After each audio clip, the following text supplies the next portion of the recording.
Hang out in live. Okay.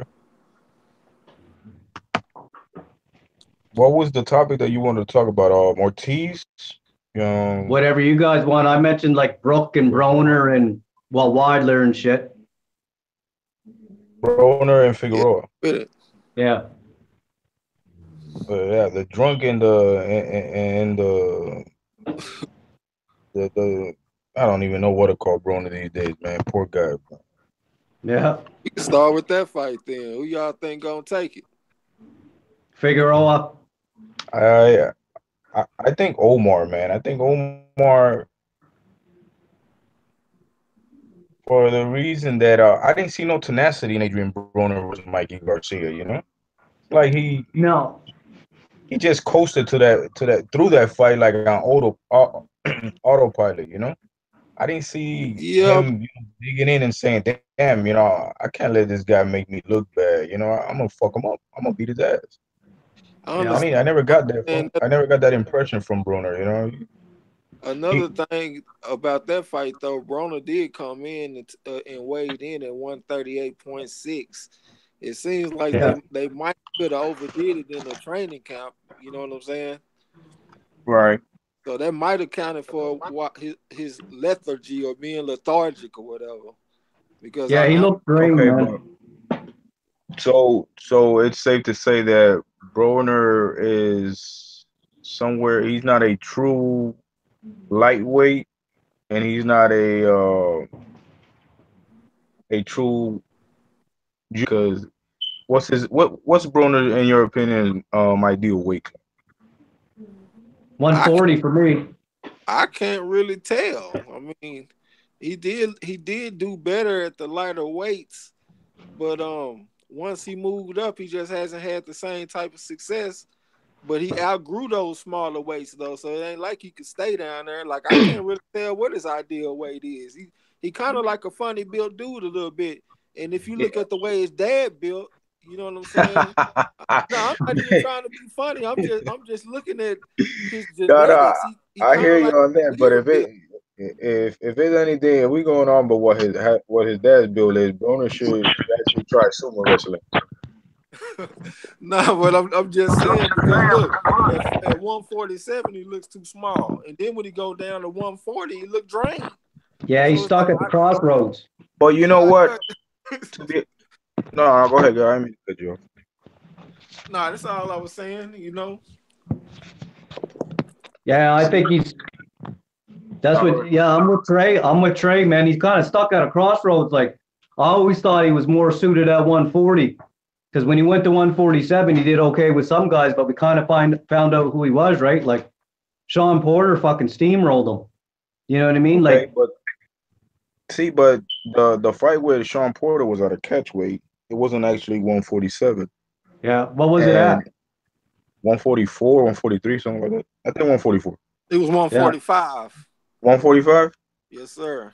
Okay, I know somewhere around the. Yeah. But yeah, it was at a catch weight, and Sean actually was the one that was draining that fight, and he took it to Adrian. Adrian fought exactly versus Sean Porter for the majority of the fight, the same way he fought on Mikey Garcia. So I See, yeah, mean, but the thing is though, like with Mikey Garcia and even Sean Porter, they're both kind of like they kind of make you guess a little bit the way they mhm. fight. Like Mikey Garcia, you can say Yeah, that he's a technician. He got a great jab.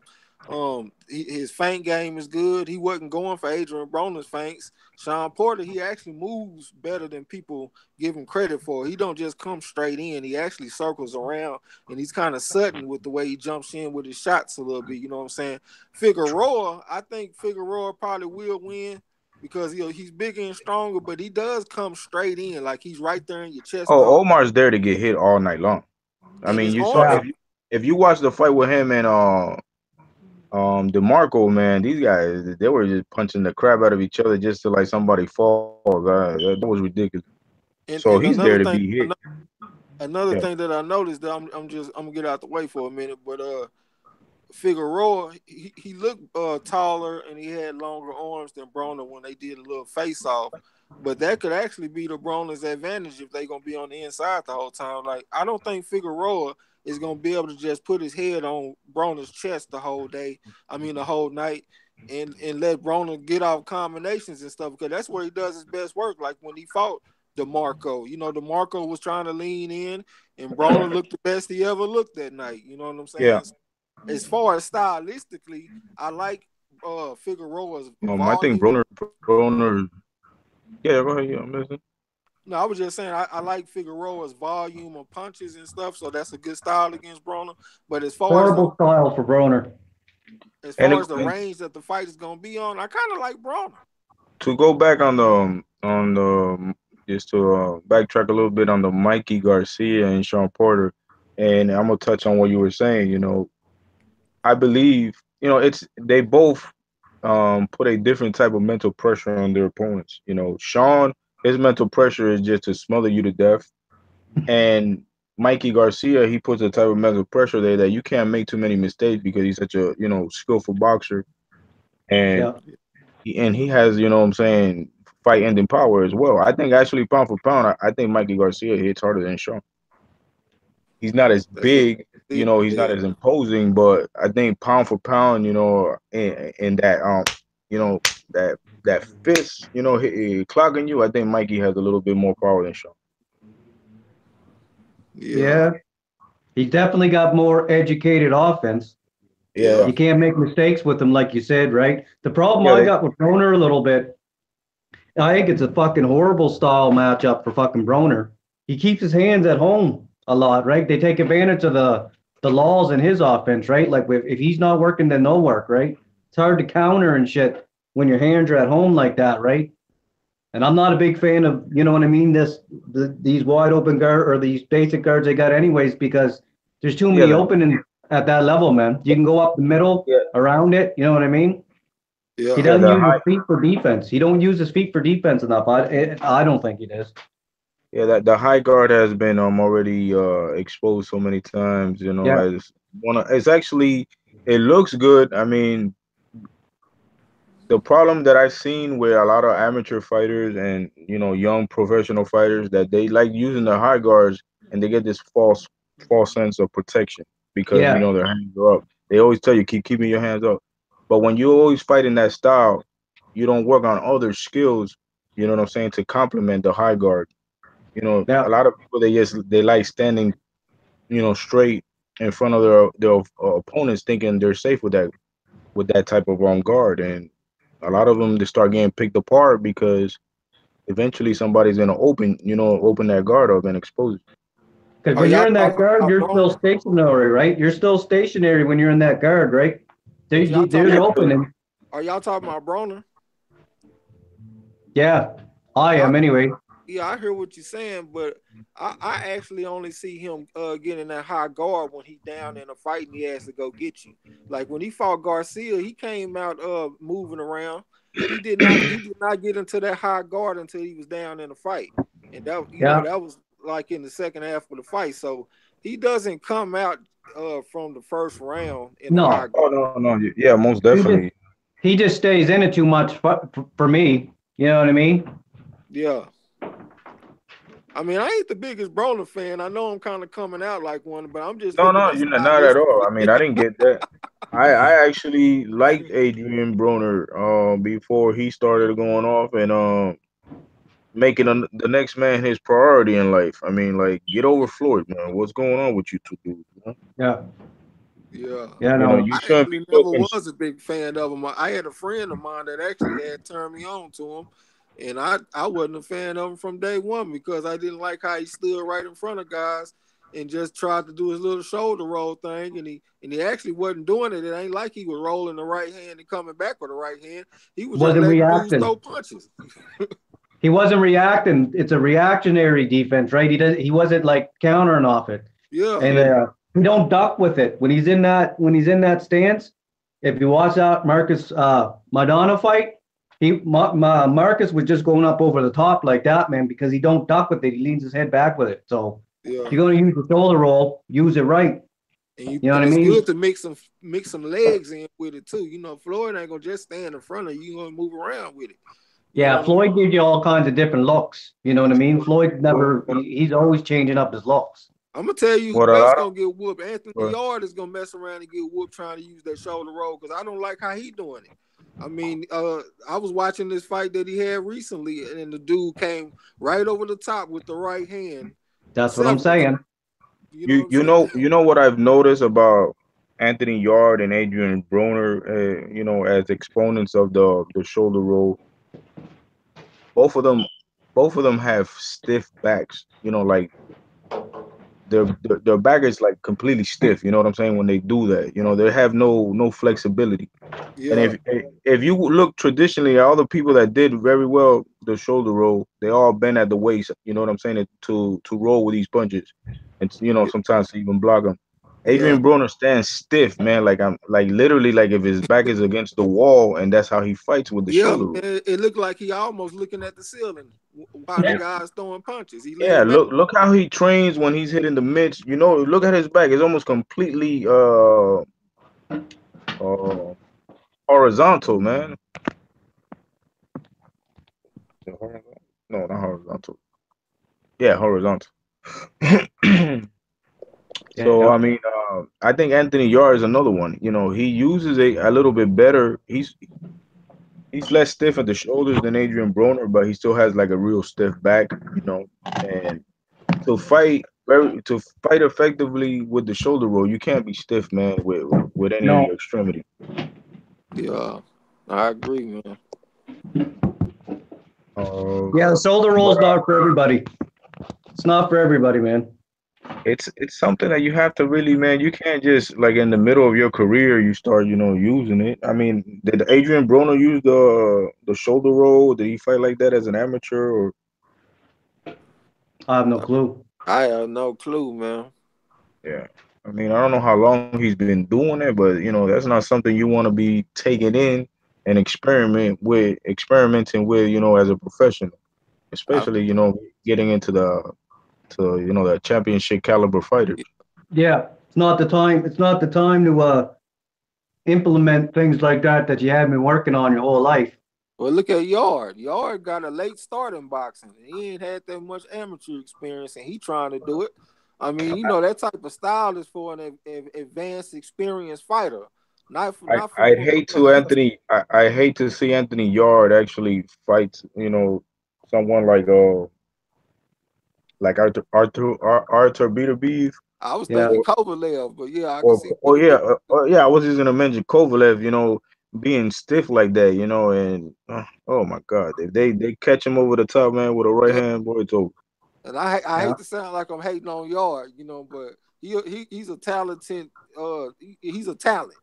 But at the same time, I mean, his coaches should know better than to have him going in there with that type of style off the top. You're supposed to start with your fundamentals and then, you know, build on top of your skills. Not just come That, Yeah, in yeah, thinking you're I totally Mayweather agree with day that. one. that's what sparring's for, man. You worked in that shit in the gym. Yeah, Is You that got to the get hit with it. You got to get hit with it in sparring to learn it, not when you're in the fucking middle of a fight and everything's on the line. yeah. Yard is definitely talented. I think they're gonna have to, you know, slam the brakes a little bit on him and let him develop a little bit more. Yeah. They rush him into a championship, especially with all these guys right now. Post Andre Ward, you know, they all got pretty devastating right hands. You know, everybody's a right-handed puncher. You know what I'm saying? Yeah. And the shoulder roll is actually what Anthony Yard, you know, he's dropping his left hand to actually do that. And I mean, to do that against right-handed real power punchers is very risky. Yeah. He Yeah. might have a shorter career than we all can imagine. Yeah. Yeah, that's possible, man. I mean, So what's like going you, on with the what y'all thinking about the Ortiz and the Wilder? I was commenting today on I forgot whose video was it 78 somebody's video where I feel that I'm a strong believer that Ortiz he's sitting on opponent's right hand crosses just so he could hit you with his left cross over the top. Wilder, in my opinion, is gonna have to implement some feints. You know, maybe throw the jab, feint the right hand, get Ortiz to commit, with his right hand, and then you counter him over his left. He's gonna have to Yeah. mix it up, man, because Ortiz is sitting on that right hand. And I think if Wilder isn't careful, he's gonna get countered, and he's gonna get countered really Well, hard. I was watching this guy named Showbiz the Adult video, and he did a little breakdown of the fight, and he showed where Ortiz drops his left hand every single time he jabs. It's like an automatic reaction. As soon as he throws the jab, especially when he double jabs, he drops his left hand. So I'm gonna rock with his little insight on it a little bit, and I think a key weapon in the fight could be Wilder throwing the right hand when Ortiz jabs. You know what I'm saying? Because Yeah. it's gonna be there for him all night, man. Because the dude showed the footage, and I never even paid attention to it. You know what I'm saying? But he definitely does that, and that's a bad habit to have on that level. So I think Well, I Wilder mean, shot.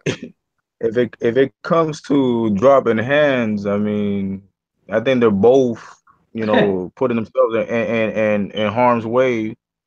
I actually think Wilder actually does it even more. Oh, he He's does it all the relying a little. time. Wilder's relying a little bit too much on his athleticism, and Ortiz is relying a little bit too much on his experience. Yeah. You know, I feel where you and come on that, but I think Wilder is actually a little bit different since he hurt himself because he was in the gym working on his left hand the whole time, and the way that jab looked in his last fight, man, that jab looked like a spear, man. And Yeah, it was nice. I'm a big fan of the jab. That's why I like guys like Spence and Mikey Garcia and Deontay Wilder because Wilder got that long, them long arms. He got that stature. He got that leverage. He can get on his punches. And that jab looks serious, man. He had Stavern confused and shook up with the jab. You know what I'm saying?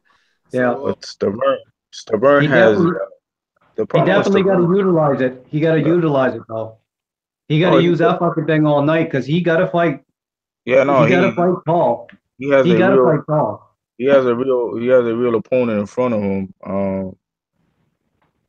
But I'm just sick and tired, really, of all the people, what I'm saying, just throwing so much hate at Wilder, man. I mean, I'm not a big fan. I'm not a fan of really at all Wilder, but you just get so sick of it, reading the comments and hearing what I'm saying, the detractors. I mean, just for like every petty little thing, they could think about. It's You ridiculous, know, man. I mean, Widler's actually giving people what they want. yeah, They complain that they don't get the fights. The best ain't fighting the best. And then when the dude does it, then they want to complain. Like, so which one do you want? Like, these guys sound like they're kids that complain they don't got something and they get it on Christmas and then all they do is open the fucking thing and complain about it. Like, do they you want the complain best about their toy. They doing his complain job? about their toy, but when somebody else is playing with it, you know what I'm saying, then they want to get mad about it. Yeah, yeah, yeah. They don't separate their Emotion. emotion from their Yeah, logic. but yeah. I ain't got nothing but respect for a guy that goes out seeking the tough fights. You know what I'm saying? I mean, the guys all on national TV. I mean, he challenged Anthony Joshua to the one chip challenge. You know what I'm saying? Yeah, The dude just the wanted to hot be in tip. competition with these dudes. You know what I'm saying?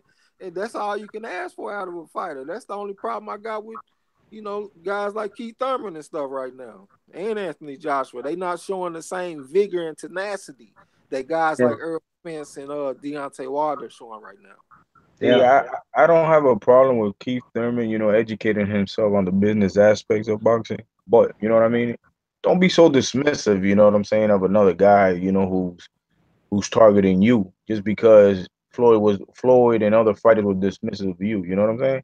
That's not yeah. how I you. agree with that. That's not how you I create a agree with legacy. that. That's not how you create a legacy. You have to, you know what I'm saying? You gotta separate yourself from the rest of the field if you want to be remembered in boxing. If you're just like every other Joe, man, your name is just gonna be, you know, a dime a dozen, worth of that, in the same breath of the other fighters. If you want to actually be remembered and be respected as a fighter, not just somebody who made a lot of money, but as a real fighter. And you got to show a different type of character, And as a Thurman supporter, man, I'm really getting disappointed, with some of the ways he talks about or how dismissive he is of Errol Spence. Yeah, because Absolutely. Errol Spence isn't a 15-0 prospect anymore, right? So don't treat him And like one, right? Like I and was I the first and, one. I was the first one to advocate for him. When people were and I giving him a hard time, I was like, no, the dude. I still favor, be honest with you, I still like Keith Thurman over Earl, but whether he wins or not, that's not the point. You have to fight, man. You got to fight, bro. If you want to be a legend, man, you got to fight. If you want to have the respect, you know what I'm saying, and deserve all the accolades you think you get it. Yeah. You know, Floyd, put in work for a long time. You know what I'm saying, to get where he was at. You've done maybe like 10% of that. Yeah. Yeah. When Keith Thurman fought Julio Diaz, that was like probably his best performance that he ever had. You know what I'm saying? Like he looked like the Matrix or something off in there, like the movie for real, special effects. You know what I'm saying? Like I was on the bandwagon, man. But Yeah. the way he acting right now, man, I just Yeah, he gotta just call it did. how I see it. Man, I don't know how. Be honest with you, I don't know how good the Asian women are. I remember Damon, boy, he came back a whole different, a whole different man. Boy, after he got married, boy, and got in some of that. See, but That at the same time though, like we don't know what does he want out of boxing? Like, does he want to Yeah, go down as an all-time great, or does he want to make a lot of money? You know what I'm saying? And I'm the type of person like I believe what I see that you're doing instead of what you're saying. And the way he talking yeah. and stuff, he remind me of Mayweather. You know what I'm saying? Hmm. Like he want to let fights build and stuff like that. Like I ain't heard Deontay Wilder or Earl Spence Jr. talk about building a fight yet. The folks been And talking about fighting the best since day one. yeah. And I don't see that from And Thurman. and not that I'm condoning it, but Wilder, I'm not condoning it. But Wilder can't really afford to do that because Wilder needs names. You know what I mean? There's a method to Wilder's madness. Like I'm not hating on Wilder, but I mean Wilder needs names on his resume, so he definitely Not can't be really. letting fights in their Not name. really. See, that's the now. See, actually, it's the opposite. See, the problem in boxing right now is that these dudes are making $1 million to fight nobodies. You know what I'm Yeah. Yeah, saying? So they can afford to not fight good fighters because they're gonna get $1 million anyway. So the Yeah, I for mean, so I the mean, fact, legacy yeah, wise. legacy. Well, see, but that's the thing. You know that Wilder wants to fight for legacy. You know what I'm Yeah, saying? It ain't no question. You don't have to think. Is Wilder fighting for money or is he fighting for legacy? You already yeah, know the answer to that. So that makes what you saying valid. You yeah, know to what be I'm saying? no, See, to be I honest, yeah. don't. Trust me, man. I went on too many fucking rants on YouTube today and yesterday. I wasn't talking about his pockets. I'm saying he needs the names. He needs the names what himself because he wants to fucking solidify his Exactly. fucking position in history. That's what I meant by that. I ain't one of these motherfuckers getting guys' pockets, man. That shit been driving me nuts the last 2 days, man. Wilder's I think in my opinion, Wilder's his motivation can be categorized as strictly, what I'm saying, being about the money because he would have took Eddie Hearn's $5 million instead of fighting Ortiz. Yeah, Yeah. yeah, I agree with That that. was the case. I Say, mean, and it was 4 million. Yeah, the fight. I don't know what Dillian he's White. getting for Luis Ortiz, but I'm not sure it's gonna be no $5 million. No, he could have definitely took a path of least resistance and probably made more money fighting somebody Dillian White. So he ain't doing it for the money. Yeah, but you know what? It was also that Wilder and his team, Heyman, whoever name you want to drop there in that mix, they peep game of what Eddie Hearn was trying to do, trying to monopolize the heavyweight division, hoping that Dylan White could, pull a spark out of his ass and shit and knock Wilder out. Yeah. And he would have two British champions and keep all that over there, you know what I'm saying, indefinitely, as long Yeah. as he could. So these guys, they hit to it. They say, no, no, no, hold up, man. If we're gonna risk something, we're gonna risk it with people on this side over here. That's Luis Ortiz signing, yeah, he beats Wilder, but guess what? He's still without Heyman, and he's Yeah. and he's with that team. Yeah. So both of them were like, okay, if one of us, if we got to lose a heavyweight, at least it's gonna be with the money. It's gonna be with this on this side of the pond. You know what I'm saying? Once Yeah. Eddie Yeah. Hearn gets two heavyweights fighting over there, or even three top heavyweights, the Furies and the Hayes, American heavyweights, man, aren't gonna be nowhere in the vicinity of getting a title shot. For real. Yeah. So that was a power move that Eddie Hearn was working on, and these people say, you know what, fuck that. We Yeah, we're not man. we're not subscribing to that, Eddie. You know what I'm saying? Yeah. Because Eddie Hearn is talking about no, because Wilder, you know, he's taking a big risk for a little less money. Yeah, but guess what? You mad because you was gonna get some of that money off of Dylan White. Yeah. Yeah. It ain't about you ain't feeling bad for Wilder's pockets. You was gonna do something with that money. Yeah. How the fuck can Eddie Hearn suggest?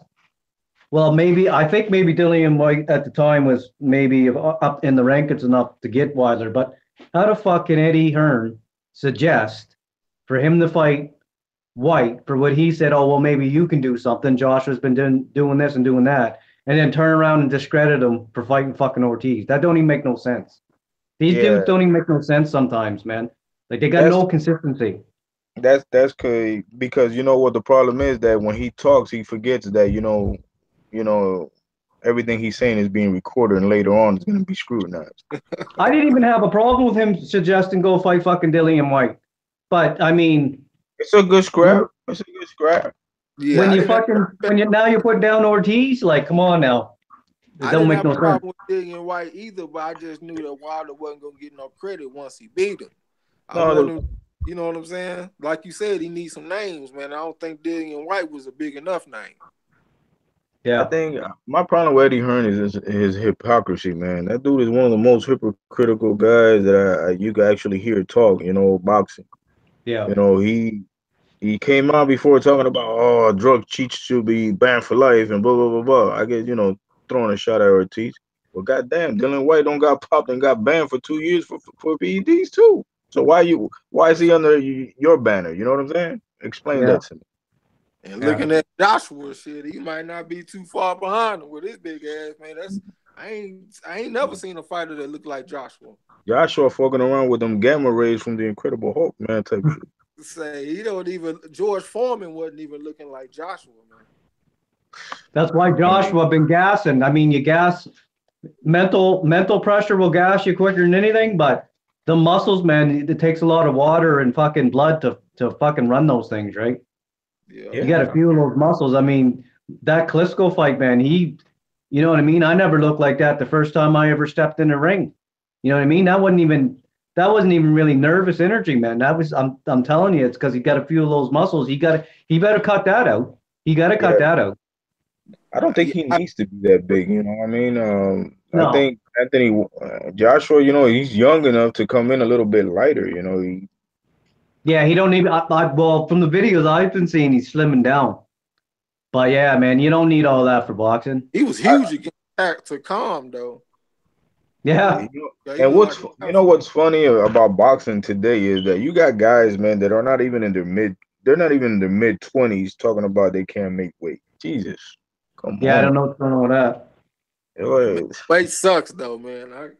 I mean, I give it to everybody who has to lose it. You know what I'm saying? Yeah. Especially for competitional purposes. But damn, you're 20 something years old. If you having trouble making weight when you're 19, 20 years old, Jesus, man, you might as well just fucking call it a day. You ain't never It gonna makes you make it. wonder. It makes you wonder what they're doing in the off season, man.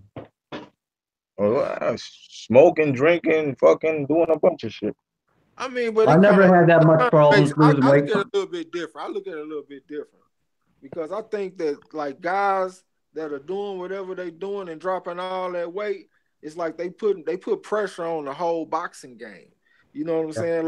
Like me, for example, when I was young, I'm only 5'9". You know what I'm Mhm. saying? So like my best division was to be fighting at welterweight, but I'm not really good with losing all that weight like that, so I like to fight more at my natural weight. You know, in the amateurs is 156. But Right. those dudes was coming off in there 6 foot tall. You know what I'm saying? Like on a regular basis at 156. They 5'11", 6 foot. I'm 5'9", man.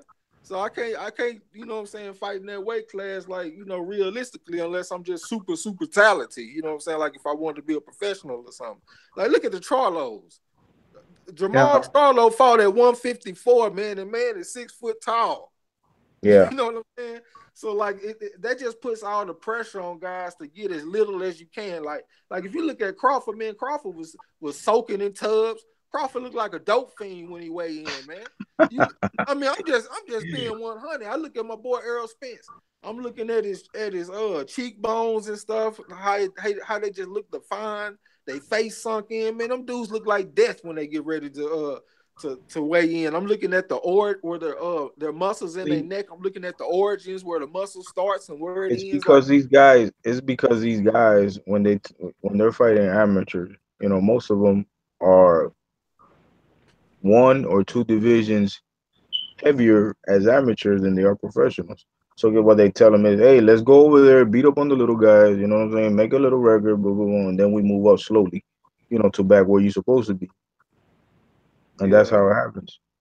You know, See, because if they fall from the Lomachenko fighting and dominating, winning amateur titles, winning Olympic gold at you know at 130, 135, 132, whatever in the amateurs, but it's still lightweight. You know what I mean?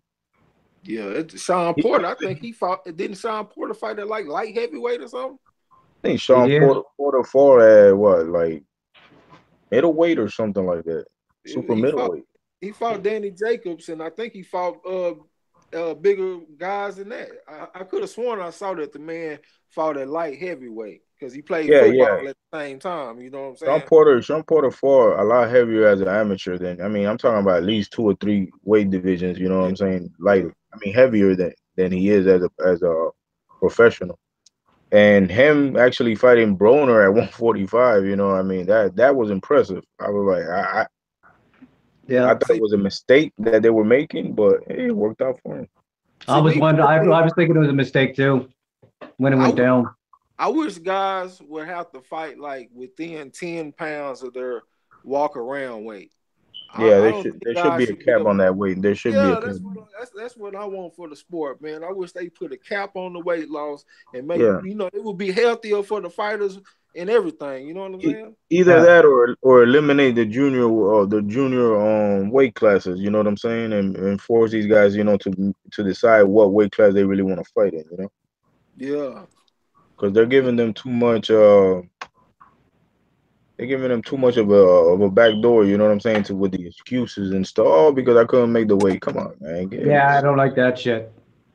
You Yeah. know, be a professional. You know, there was guys way before you young bucks, you know what I'm saying, busting their ass making weight, you know, and they had to do it and they had to compete. So you know, you're no better, you're no different. You know what I mean? You gotta put in the same work everybody else you know had to go through. Yeah. But yeah, I mean, but what do you got? Hey, who was it that Spencer's supposed to be fighting, right? Some that went to purse bid. What was that all about? Ocampo. Oh, Campbell. Yeah. I'm not familiar with him. I don't think I ever. You know, because all his fights been in Mexico. All right, Yeah. so I don't think he's fought out of Mexico, man. I Yeah, ain't this is fucking sure first he's fight. right. Yeah, this okay, is first fight in the States. that's cool and everything. It just depends what Mexican you've been fighting. True. You Yeah. know, Just because you but don't see them don't mean they ain't good, right? I'm surprised that because I actually thought that the guy next up for Earl Spence was gonna be your Dennis Ugas. Bro, I yeah. don't know. He He would just have got his finished ass beating whooped too. Ray Robinson. He would have got whooped too, though. Yeah. Okay. Actually, now that I'm thinking about it, I went all through fucking Ocampo's box rec. He got smoked. Yeah, he gonna get smoked. Oh yeah. They ain't fighting, I don't think.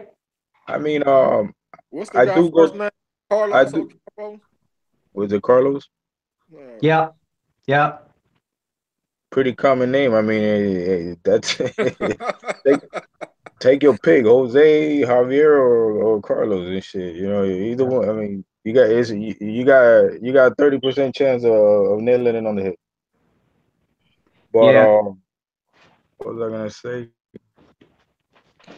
You know what? The guys on this record, I mean the guys on his resume, their records really ain't that bad. So he has fought a couple of decent fighters with I experience. really, I Like, mean, I look at box rate just like any, you know what I'm saying, yeah, enthusiast. But I also like watching film on the guys to see, you know what I'm saying, what type of oh skill they might have that, that elevates them a little bit above the competition level they've been facing. Because sometimes, you see some guys they've been fighting straight dudes with like 15 losses back to back, yeah, and they, they turn out to be gems, man. They turn out to be gems.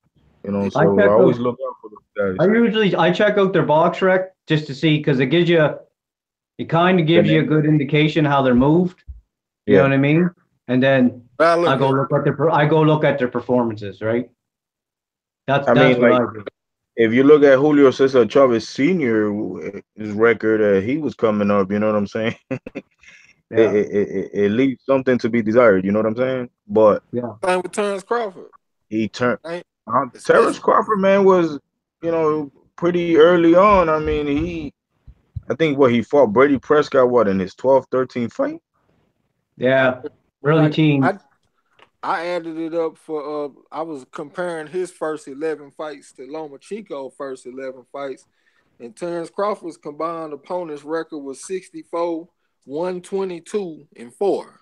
You know what I'm saying? So Oh, he started out slow, but the see, worst I right? ever seen was Kell Brook. Kell Brook, his shit was like he had fought like his opponents had like 800 losses.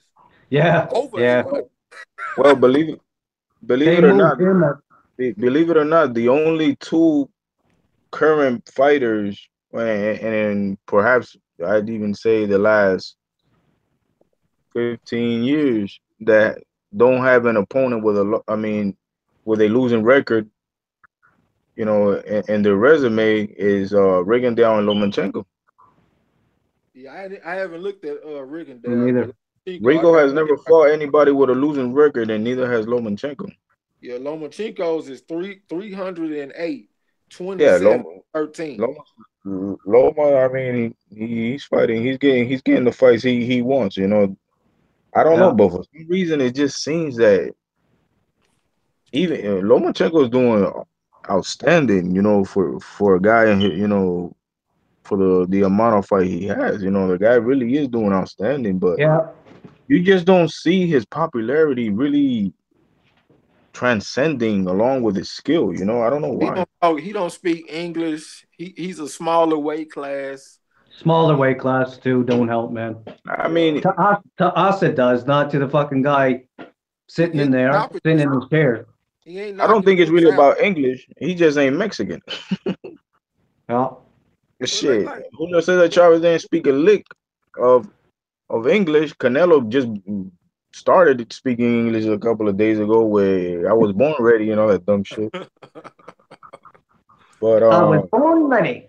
I think he just on the wrong side of the hemisphere. He was born on the wrong side of the hemisphere. If he yeah, was but Mexican, I or think it helps a little bit when you can go in and talk some noise and the but, fans. but Lomachenko's doing pretty good with the English, man. I mean, for the guys that just started, coming to the U.S. and making a name for themselves, To he's me, speaking that's a better testament of English. how smart he is. He's a smart guy, man. Because I see his English Yeah, improving rapidly. Yeah, yeah. Fanon He's talks about his speaking English better sucks. English than all the Cubans combined. Yeah, Uh, yeah. I mean, the only Fanon Cuban that I talks know about his for a English fact that sucks. can hold a little something right now is uh Sullivan Barrera. You hear him, every now and then. He throws a yeah, little English out there.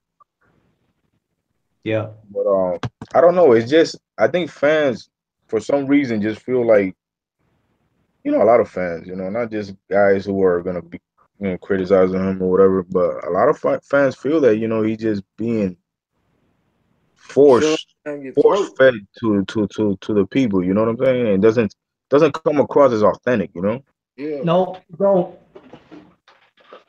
And comments like, I think Bob Arum actually hurts more Lomachenko's popularity than anything else, Yeah, with that's his what turned Hey him off. guys, ridiculous Like, boasting, and people be like, hold the fuck up, man. Come on. A guy with 8 fights and you comparing him to Muhammad Ali and anybody who came behind him, that's stupid. but I'm pretty sure. Arum does the same thing for fucking Lomachenko as Sanchez, I believe, does for Triple G, just on a bigger scale. I yeah, don't find when Abel Sanchez opens his mouth, it benefits Triple G, man.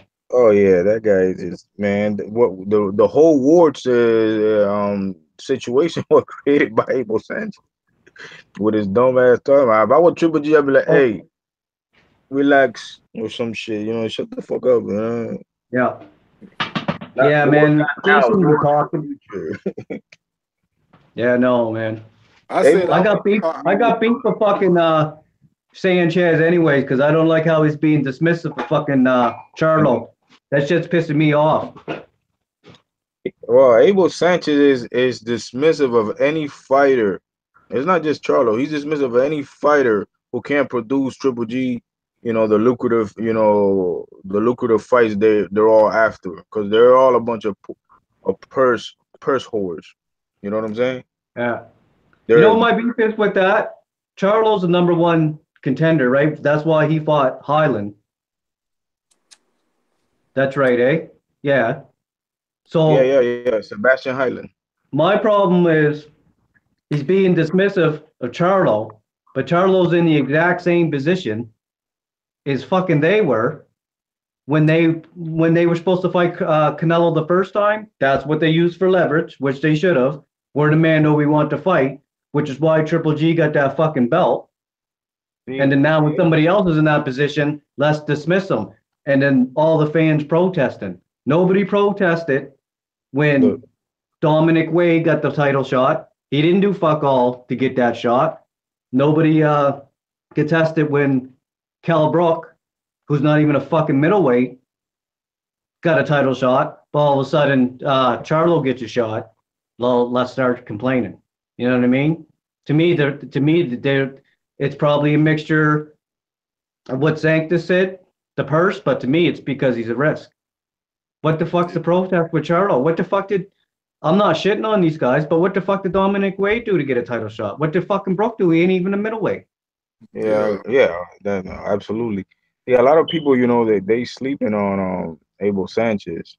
Sanchez is, man. He's a conniving dude, man. When Abel Sanchez is dismissing the Lauras and the Charlos, he's not really worrying about Triple G's safety. He's worrying about his own pockets. Because of course he wants the Canelo, back to back. If he could fight Canelo 5 times in a row, man, he fight Canelo 5 times in a row. Yeah, yeah, Yeah, yeah, Because the more money Triple G makes, the more he's gonna get, broken off. So of course he yeah, doesn't want to risk Triple G losing to anybody else, because that's gonna damage his pockets down the road. yeah. Triple G just needs to tell him to shut the fuck up. You're a coach, not a Maybe, PR. hire a spokesperson, you know what I'm saying, and keep everything on the hush hush, man. Like, for real. Yeah, It's like sometimes too much promotion is negative promotion. yeah, People could overdo it. You know what I'm saying? It's like, if you mass produce a certain product, and then you devalue it. Imagine if everybody in the United States had a $10 million, in their bank account. yeah, Being rich, wouldn't be as appealing as it is to everybody else. 'Cause if everybody can't be rich. It's the same thing with, when you're selling a product. You sell If there's too much of it out there in the market, you know what I'm saying? People are gonna start expecting discounts and competition. yeah, yeah. But I think Triple G, guys like Lomachenko, they need to get away from these guys who just they say outlandish things, and start comparing them to the greats, because not every not every fight fan out there is an imbecile. You know what I'm saying? You might get away with it with some new jacks and some guys who really don't follow the sport, but yeah, you're eventually you're gonna turn off guys that been watching boxing, saying, for 30, 40 years with that crap. yeah, But at the same time, I think it's on us a little bit too Oh, to yeah, ignore what those guys say and just enjoy the fighters for what they are. Because like I listened to Bob Arum and that made me dislike Lomachenko, and We were just talking about that yesterday, I Trey. started feeling like I was hating on him Yeah. because he hasn't said anything to make me dislike him. It's what everybody else is saying, what his fans are saying, what Bob Arum is saying. You know what I'm saying? But in the yeah, yeah. ring, I like what he does. I like his footwork. I like how he spin on these dudes and come with all these different type of punches. His offense is very varied. You know what I'm saying? He does a lot of good things in the ring, man. So I'm just gonna enjoy him for And what he he's is. and he's cocky. He's flamboyant. I mean, Lomachenko. There's nothing about Lomachenko, the fighter, that anybody has to dislike. You See, if you another thing dislike I him like as a about fighter, him. Another thing I like about him is he's a gym rat. I love gym rats, man. He ain't like y'all boy Thurman that get fat between fights. This dude here stay in the gym 24/7 because you can't do the Right. things that he does, No. like jumping on his fist and walking around the ring on his hands and stuff. I mean, you gotta work on that stuff, man. So you can't just be in the gym sometimes and you doing that kind of stuff. You know what I'm saying? No. yeah, I mean, you could tell that he's a guy who takes pride in every little skill that he has. You know, no matter what it is. I don't know. He probably fly a kite good as fuck. I don't know. You know, and then go out fly a kite, and he wanna fucking fight kites with your ass and shit. Like, my kite'll fuck you up. Yeah. Yeah.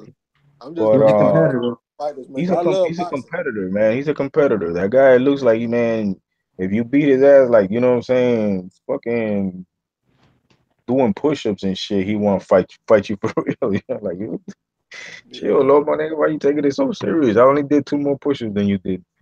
Yeah, he's skilled. Yeah. He got to move up just for. I think he got to move up just for us to see. You know what I mean? Him have any type of trouble whatsoever. You Well, know what I mean? he definitely shouldn't be fighting guys smaller than him. I mean, No. moving You're gonna guys. start seeing him. You're gonna start seeing a little bit of glitches as he I, moves up. You're gonna. I'm big on weight divisions. You're gonna. I would like I'm not somebody saying he's who was, gonna lose. I'm just saying you're gonna see a little difference. yeah, man. No, Lomachenko, we know that his power ain't finna carry up to no the 135 or 140. He just Yeah. doesn't really have that, concussive power, No. He'll beat the crap out of you by accumulation of punches, but I mean, he caught Rigo with a two piece, I think like two times in that fight. He really barely even touched the guy, but that was all on Rigo. But anyway, You know what? um, I actually think that he got a little bit better power than what we give him credit for because I see him throw punches at different speeds and at different power. Like I see him throw some, just to touch you and open you up. But I have actually seen him throw some hard shots off in there. You know what I'm saying, on a few guys. And I think that the guys just, for whatever reason, whether whether corrupt or not, they quit before we get a chance to see what he does once they kind of wore out a little bit. You know what I'm saying? But I yeah, think he does have. I think he has a little bit better power than what we give him credit for. Yeah, I could. I don't think he's Paulie Malignaggi, and No. late Paulie Malignaggi type of punching power. I think he hits harder than Paulie, obviously, but I Yeah, I just feel though. I don't see I didn't see too much power from him. Like except for the Rocky Martinez knockout, he really hasn't laid anybody out. No. And he Yeah. and he hits dudes like a motherfucker, man. He hits you with combinations that come out of nowhere. Beep, beep, boom, boom, boom. Yeah. So See, but when you throwing them fast combinations like that, it's kind of hard to put a lot of mustard on it. yeah, yeah. I mean, I think he can improve his punching power by sitting a little bit more on the punches, I'm just gonna say that. Yeah. but it won't be drastic. I mean, No. I don't see him competing up there with guys the size of Victor Postol at 140 at one point. It's not No. I No. don't I don't I don't see him going. I don't know. If I was Lomachenko's advisor, manager, trainer, his father, whoever the hell he got on his team, I wouldn't allow him to fight any higher than 135. I mean, I don't Yeah. really see why he has to. Because Yeah, I don't think he should. I don't think he should be expected to. yeah, I mean, I don't see what's wrong with him fighting Burchell. See, The and thing all is, them dudes at 130.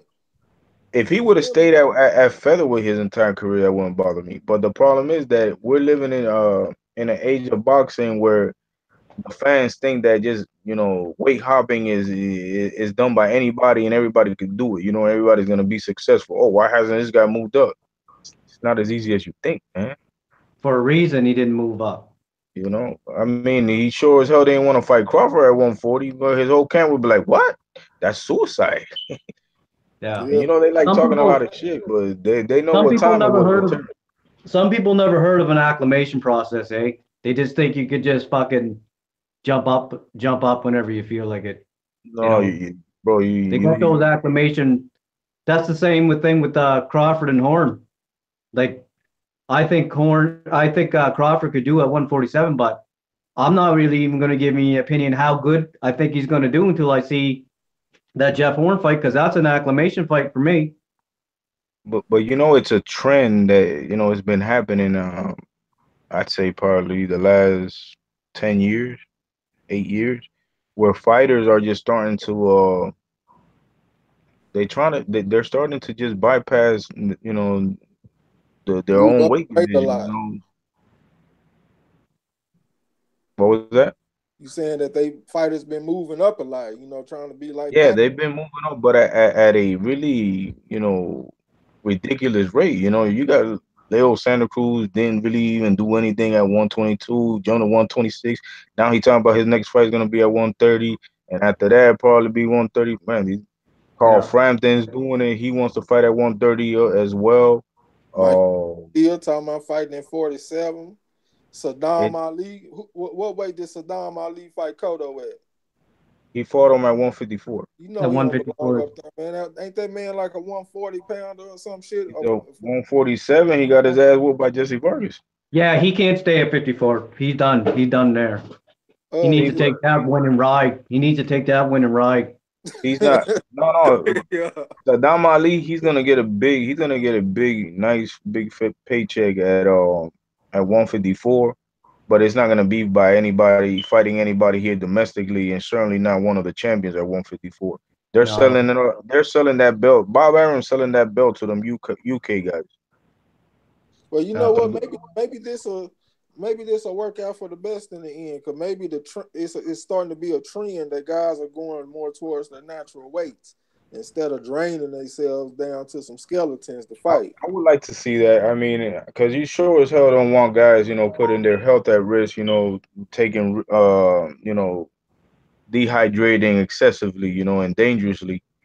Yeah. And it's a concern. I mean, and it needs to be addressed, man. I mean, they have to do something to balance out, the deficiency in weight classes and dehydration, rehydration, all that shit, man. I mean, this is the crap that these sanctioned bodies should be discussing every time they're doing their stupid annual conventions. But of course, they don't talk about that.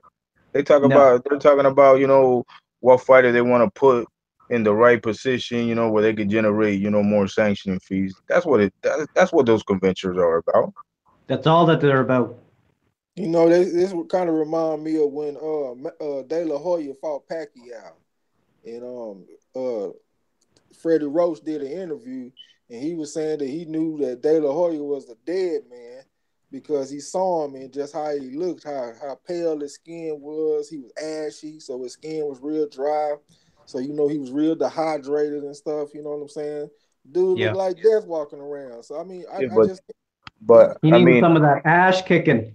But look, even De La Hoya said he had ate.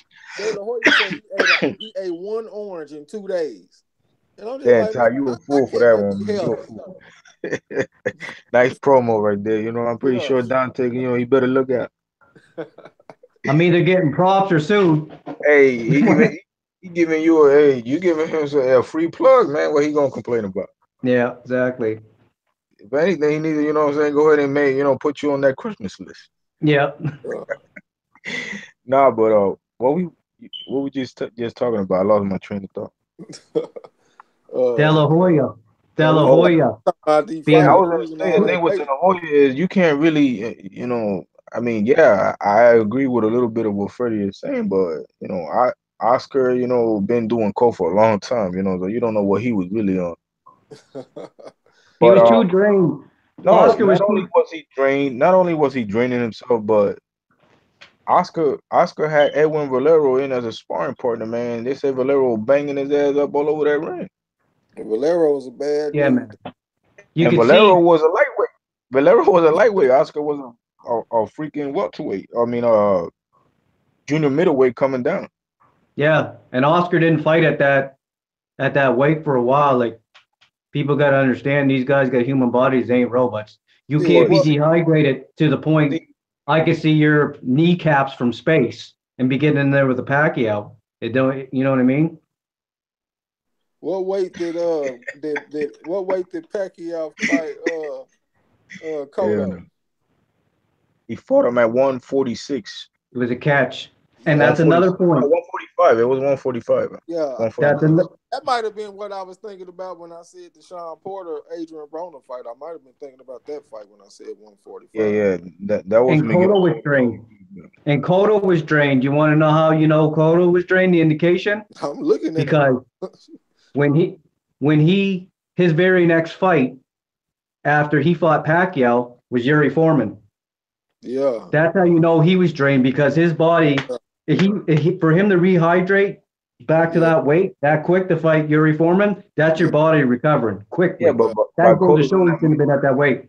While Cotto's on that mission, he was a big fat ass little fucking chubby ass kid when he was little. Yeah, Yeah. He talking about he got into boxing and lose weight. yeah. So he used to love, what I'm saying, eating that, arroz con gandules. But what was I gonna say? Oh yeah, Pacquiao also fought Antonio Margarito in a catch weight for the junior middleweight title. Method to the madness, man. They I knew how think to that they knew that how to fight that fucking fight was at manipulate them weights. 140. And What? how on earth did Margarito get that Pacquiao fight I without don't some bullshit going on? I Because don't he had just got banned for a whole year. Then he comes off and he fights Garcia, whatever his name was. I don't remember his name. He's a tough fighter. Let me ask y'all this question. Then he Whenever fights Manny. whenever somebody comes down in weight, like whenever there's a catch weight, have y'all ever heard of the fighter that came down in weight winning? oh Mm, no, yeah, for a reason. there's Yeah, one I just can't think of it because I was having this discussion with maybe somebody before. Lomachenko and Rigondeaux. Didn't Lomachenko come down for that one? Oh no, Rigo fought him in his weight, didn't Regal No, went right to his fucking weight. he? Oh yeah, Rigo yeah, moved up 2 weight classes. yeah. He I'm did that thinking. daring to be great shit. He did I'll that. tell I you one hate that shit. thing. That circumstance right there. Oh yeah, Sean Porter and Adrian Broner because Porter came Yeah, down. Porter came down. Yeah, I was like, damn, I knew it was somebody. 'Cause I was just no, it's been done before, but it's rare. It's rare. it's it's more rare than actually I think than the guy moving up 2 weight classes winning. Yeah, because then Which is Shane fucking Mosley. yeah. Yeah, Shane This Mosley moved up daring, two weight classes. this daring to be great shit's bullshit. That's for people that don't understand weight classes. Because I like Cal Brook, but what you seen with Triple G and Cal Brook is that's what's supposed to happen. I give him his Listen, props. Like everybody's going around saying, "Oh, he did good," but yeah, but at the end of the day, man, he had a you got 12-round bout with Triple G, and he fucking lasted 5 and got his fucking face broke. Yeah. see, I'm not into that daring to be great shit. You gotta but acclimate properly. Kell He Brooks, fight this weekend, right? Who? Oh, Kell Brook. yeah, yeah, he's fighting yeah. with Yeah. Robchenko. What's your guys' feelings on him continue fighting? I don't like it. I like him, but I don't like the idea of him fighting. Yeah, I like him against Amir Khan. I mean, I think that should be the last fight he should ever fight. I What mean, else is he gonna do? he been stalking the Retire. motherfucker long enough. I thought they had a bromance going on or some shit. What I'm saying, retire and do what? Yeah, Kell Brook need to He- wrap it up, man. I mean, get that. See if you get that Amir Khan money, man, and just call it a holiday. How old is Kell Trey, Brook? Ain't he like 32? Cal Brook needs to retire with his eye sockets intact. Yeah, He gonna man. get Man, but he that gonna die Coleman shit. anyway. He gonna die What? anyway. He gonna die anyway, man. He done already showed some self destructive behavior with his drinking and stuff. Who, Kell Brook? It ain't gonna do nothing to get worse if he don't fight, man. Oh, He Kell gotta Brook's a fight. drunk. Kell Brook's a drunk. You do some drinking. You know what I'm saying? He said he did a lot of drinking after he lost to Earl Spence. You want to Drinking know that. his self-destructive behavior? His last three moves. He jumped up 2 weight divisions, got his fucking face cracked. Then he turned around and fought a fucking puncher coming off a loss after he got his face cracked. Now he's turning around and fighting at 154, and he wasn't even solidified at fucking 147. People Yeah, got He to shouldn't be fighting. he was draining himself to get to 47 though. people got to peep game though, because that whole Kell Brook was there to be great. Because first of all, prior to the Eubank and Triple G fight, negotiation falling through for whatever reason. When was Kell Brook actually, what I'm saying, demanding Triple G for a fight? He wasn't. It was just something that fell on Eddie Hearn's lap. He saw that Errol Spence, what became Kell's mandatory, and said, you know what? Before we lose this fight, let me maximize my profit. You know what I'm saying? And Triple G was the guy that was going to maximize the profit for Kell Brook. Yeah. Because Well, the Eubank shit fell through too, right? if he would have got his ass whooped by Kell Brook, how are you going to sell him off? By Yeah. Errol Spence, how are you going to sell him to, what I'm saying, to somebody else, like a Canelo or somebody like that? Yeah. Yeah. I think the guy should keep fighting though, because that's what he love to do. I Well, mean, he should have thought about that before he dared to be great and got his face smashed. Well, that's still yet to be seen though. I mean, he That's still his got business. That's his business, but if yeah, Kell I don't know. if Kell Brook is going to continue fighting, he doesn't need to be nowhere in 154. He doesn't need, even if he weight drains the hell out of himself, but not gonna get any better, with the accumulated punches at 154. If anything, it's oh, gonna it's get gonna worse. be rough. Them dudes gonna be big at 54, man. He's Like gonna you be like big, but look at Jamal Charlo, man. Jamal Charlo 5'11". You got Hurd up there. Hurd is what? Ain't he about 6 foot tall? Hurt is like Oh yeah, 6'1", six yeah. two. That's what I'm Let saying. me You got ask some you big guys a boys up there. question. Different ball Let game. Yeah. me ask. Let me ask you guys a question because this is where my reasoning's coming from. This is what a doctor told me at work. He don't even watch boxing, but I was going to ask him to come to the house to watch the fight. Either way, he didn't happen.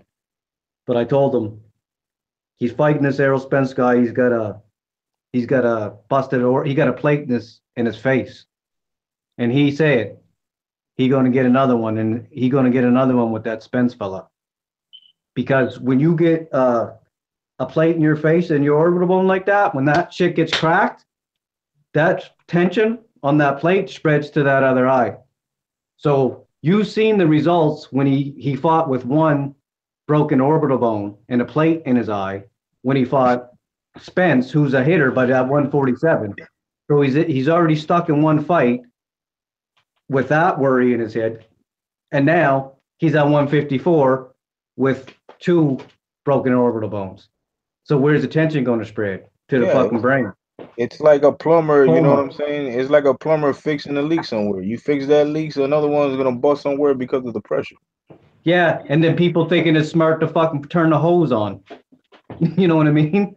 Oh, they're gonna turn on the hose on his ass, boy. At 154, boy, they gonna unleash hell on that nigga's eyes. I think I understand what you're saying, Ty, but I Yeah. think Earl Spence would have broke a lot of dudes' eye sockets with the amount of jabs he hit that dude with over 10, 11 rounds. I'm about to look at the fight up in here right now to see, because I still got the fight on my DVR, but he hit the dude with like 147 jabs. He broke the Yeah, bone but on the jab and side, man. he just happened to break his eye though. So it's either coincidence or Well, I mean, with the I don't tension. I don't recall Earl Spence bringing anybody else's Yeah, but any. who all done went 10, 11 rounds with him? I can Larte went with him, but that was when he was younger. Spence Yeah, getting but better the with. Larte fight was an 8 round fight. Oh, that was 8 rounds. Yeah. Yeah, Then yeah. who done went 10 with him?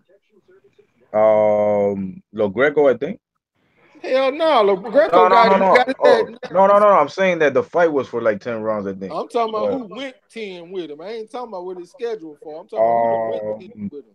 Triple no. G, Triple G broke Cal's eye because he was 2 weight classes above him, and Errol Spence broke fucking Cal Brook's eye because Cal Brook was stupid and fought with a broken orbital bone. I'm not gonna But take all the. credit to Spence. I'm not taking all the credit away from Earl I'm because not I taking feel a No, like win from him. he had a lot to do with that broken eye socket. All right. Arrow did his thing, but at that point with that type of injury, man, Kell Brooks he should have got on some R&R for at least a year and a half, 2 years, man. You know, take some time off, man. Let your body recover, you know, and that's not no excuse, man, but No, that's just something that he should been advised to do. So, and he sure as hell should have been advised against going up 2 weight classes to fight Golovkin. That was like, but Eddie Hearn, he was maximizing his profit. He ain't caring about Kell Brook and nobody else. It was Joshua, man. Eddie Hearn looking out for Eddie, man. At the end of the day, trust me. that Ain't no that's what they friends in do. that business. Ain't no friends in that business, That's what man. they do. That's Trey. Yeah. I like Cal Brook and shit, and I ain't even being funny. If fucking Cal Brook don't get his eye broken in one way, shape, or fashion in his next fight, if he don't, then I'll do an extra 100 burpees on that bet we had. But if he does, you're doing an extra 100 burpees. Nah, that Hell ain't no. no bet to make, man. Man, I I ain't. make bets. I don't let dudes make the bet for me. I make bets. All right. I bet drinks, man, but I ain't betting no damn exercise, man. I'm past all that shit. Now me and him, we already got a burpee bet for when Thurman fights Spence. I got Oh, Spence. okay. What's the bet on that? Who picking who? I got Spence and he got Thurman, and it's 100 burpees for the winner. I mean, look the See, loser. see, Trey, break it Sanchez, down. he pressured me into it though, Nah, because no, I I'm the didn't. type I'm the type of guy that I'll root from somebody, but I can separate my boxing logic from my emotions. So my picks don't necessarily reflect who I'm rooting for. But he kept pushing it. So I told him, I said, I didn't even make my pick yet, man.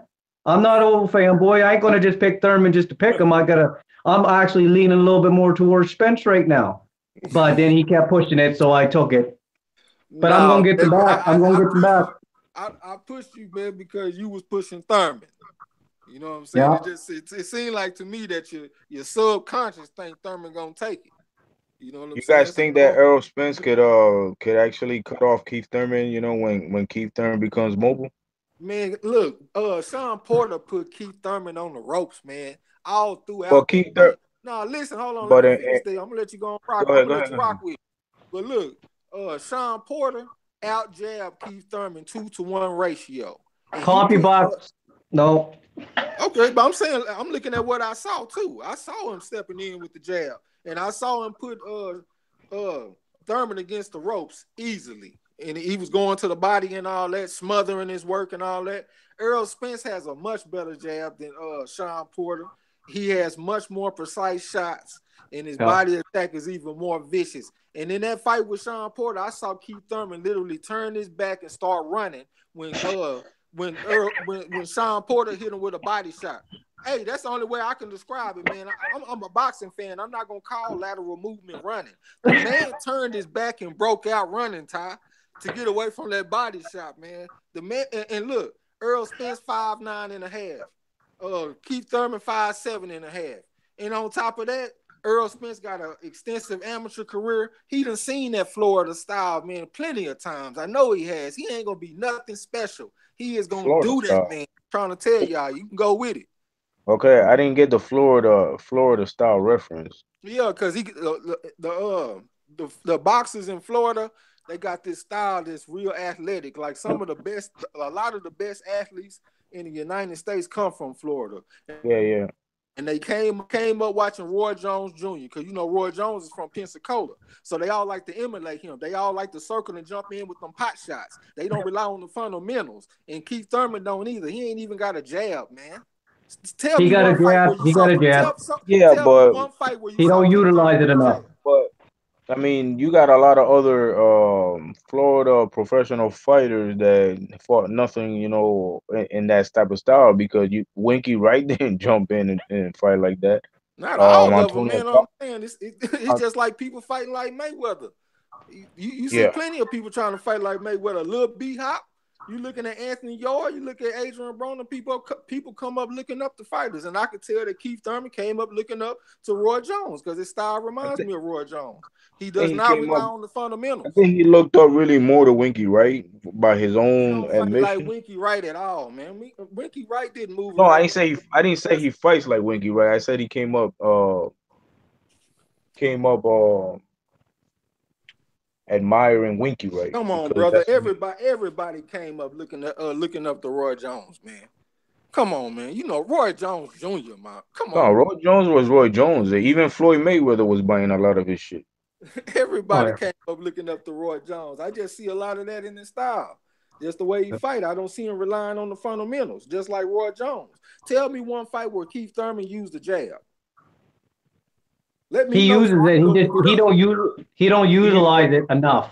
He don't utilize it enough. If he had a jab, He used the jab. wouldn't the Sean Porter fight be a great fight to use a jab if you had one?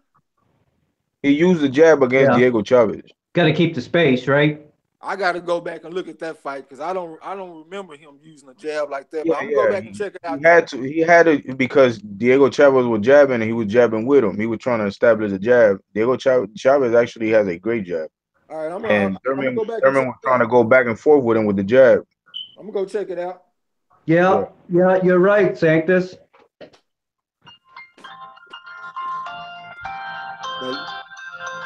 But Earl Spence, you ain't gotta go back 3-4 years with Earl Spence.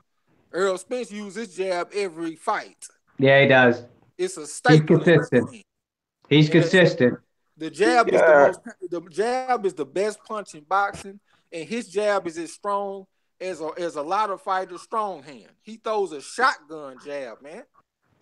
Yeah. Okay, but so you think with that jab he's gonna nullify Thurman's move? He gonna have Thurman against the ropes like Sean Porter did. But Thurman didn't fight. Thurman went in there and he actually stood in front of Sean Porter most of the fight. He didn't really use a lot of. I mean, yeah, like you said, when he got touched up to the body and he accelerated the movement. He was can't get right when he got hit with that body shot. He was can't get right. Hey, body shots hurt like a motherfucker. I've received many of them, man. Sparring, bro. This ain't no joke. So I mean, the fact that Keith Thurman can actually move more after getting hit with a vicious body shot is remarkable. Most guys, you feel like taking a piss or a shit. Yeah, they suck. To be honest with you, man, they stop you, they paralyze you. The fact that Keith Thurman can actually move, I don't know how the hell he does it, but he has another gear. There's a little propaganda. There's a little propaganda to this. He can't take a body shot because, for one thing, he took them all. But that Luis Collazo body shot, man, he got to get. I'm not even reaching, but he got to get some credit for it because I hear dudes online say it all the time, and I know for a fact he's never been hit with a body shot. But if you watch that body shot when he got hit by Luis Collazo, he was in full extension to the liver. It was a counter. Keith Thurman never expected that shot because Collazo countered him. And it was an extension. That would have fucking dropped 99.9% of fucking fighters. I didn't even bring that up. I ain't say nothing about him. No, not you. I was just saying it just in case. I was saying it just in case, Trey. Yeah. Yeah, I mean, I feel where you're coming from. Yeah, I agree. People need to give Collazo credit for that shot. Just like you gotta give Spence credit for the work he put on Kell Brooks. But you gotta look at the whole exactly. picture. You gotta look at the whole picture. It's one thing to get hurt to the body and get away from Collazo, or even getting away from Sean Porter, because Sean Porter gonna help you get away by smothering his own work. Yeah. Spence ain't gonna do that. Hey, let me Yeah. tell you something. Collazo in the last couple of years, well, I mean, he has shown some really vicious power, with that Yeah, right hook. he knocked out Victor Yeah. Ortiz. Sammy Vasquez, man, he destroyed Sammy Vasquez. Yeah. Collazo is a man. He might be a gatekeeper, but that's one dangerous ass gatekeeper, man. Yeah. You Yeah. be careful playing I games with that always dude. like Collazo, man. Yeah, Louis, and he's humble as shit too, man. That guy talks good about everybody. Yeah. I used to like his So style. Trey, I used to be in the pocket. I used to love how he worked those combinations, man. I back in like what 2005, 2006 type time. I was a big Collazo fan, man. No, Collazo so got Trey, robbed. Collazo got robbed versus Ricky Hatton, man. A Yeah, lot of people yeah, don't even remember that. Before Floyd, Collazo was actually the one that's supposed to have fought Floyd Mayweather. yep. yeah. Hey Trey, I got a question for you. What's up? Since you broke it stylistically down, it was a good one with Thurman and Spence, and it was a good breakdown. But this is not impossible. How do you think Spence is going to react if Thurman backs him up in spots? Because Spence ain't all that fighting backwards. Even though you don't see him go backwards or fight on the back foot that much. But in the Cal Brook fight, you did, and Yeah, he was susceptible. I didn't like when he was doing that. I mean, that's very dangerous for him to be doing that. I Yeah, think man. if you come in at Spence, you helping him because when you come at him, he gonna take a half a step back and he going to your body. He You know just what I'm gets out saying? of range. Yep, his distance control is good, but The man Broke throwing helped. punches, man. Brook helped himself though when he went to Spence though. That worked Yeah. out in Brook's All favor. right, Yeah, I'm gonna give you but credit for what you said about Thurman getting away with the body shots, and I need you to take this into consideration. Earl Spence Yeah. Jr., that was his first fight across that water like that to go over there, man. I mean, just getting over there, not being able to sleep and stuff like that. You know how it is when you change in time zones. You know yeah, what I'm saying? that jet lag had to be bothering him. I think he could have been a little bit better, man, if he was right over here in the States. You know what I'm saying? So I think the fight was a little sloppy in the beginning. You know what I'm saying? Like he could have probably did a little better. Like he said, he gave himself a B minus. You know what I'm saying? But I think a lot of that had to do with where he was. Yeah, but Then That's fair. I I'm he think just could have looking been. at it. I'm looking at it like that. That's a fair point, in my but it's opinion, it's speculation because we don't Kel know Brook how was he was feeling. We Kel got to Brook go by what we early in see. that fight. Kel Brook was fighting. He was fighting a very solid tactical fight. He was jabbing Errol Spence over Errol Spence jab, and then he was stepping around him. I But have no idea why he you know how stopped many doing that shit. jabs? You know how many Yeah, jabs they say Brook landed in that fight? I got the punch stats up right now. They said he yeah, but landed 14 jabs. I got the punch stats don't to me don't really tell the whole picture of the Yeah, fight. see, but the thing is, he wasn't throwing jabs. He was throwing Yeah, he stuff was like throwing jabs like the no, he was first three throwing rounds. lead left. He was throwing Look at the he, first 3 rounds. he was throwing lead right hands and he was throwing lead left uppercuts and stuff. He was He throwing was punches that didn't he was count as jabs. jabbing, but he was hooking off of the jab, and Yeah, then he was turning Spence around, small circling I around. got the He fight. stopped doing that. That fight Yeah, right there is one of my favorite fights to watch. I got it on my DVR right now. I got the fight up right now. You know what I'm saying? That's the fight I okay. worked out to in Look the at the past. first and second round and tell me what you see. I'm not gonna sit up here and watch the Oh, no, whole no, fight. no. I'm just I'm just I'm saying that his attack was very unpredictable, man. That's one thing I've been you talking know about what the whole Kell time. Brook was that's doing. my point. That was That's my amateurish. point. That Like was just amateurish. tell me That's how my many point. fighters tell me how many fighters you see throwing lead left uppercuts. Yeah, but that's what I'm saying. Like you got a good point with the jet lag and stuff, but the way I do it, like that's a very good point. But it's still speculation because we don't know how we were feeling. So we got to go by what we seen in the ring. So Keith Thurman throws awkward punches too, right? I don't You think know what I I don't mean? think Keith Thurman gonna be able to stand in front of Earl because I don't think his attack is as diverse as Kell Brook. Kell Brook was doing things that I don't see nobody else do. I Yeah, asked but Trey, him, tell me who throws lead left Cal uppercut. Brook was hitting that man with the jab. He was hitting punching over his he was punching I'm over rewinding the round one right now. Trey, you gotta yeah. also you gotta understand the bad thing, the bad things that Kell Brook was doing. He was fighting actually something like Jeff Horn versus Pacquiao. He was actually changing. his stance mid stride to when he was engaging Errol Spence, he was crossing his feet, man. And you don't do that against top guys like that. And don't get me wrong, I ain't taking no credit from Spence. Spence had to go overseas, Nah, he take whooped those his punches. ass, and I'm glad he whooped his ass, man. Them clowns over there tell No, you, he oh, didn't whoop his ass. He didn't whoop his ass. He didn't whoop his ass, Bob. he He didn't whooped whoop his ass. he He beat whooped him. He them. didn't whoop his ass. He whooped them. He made them people quit. You know what I'm saying?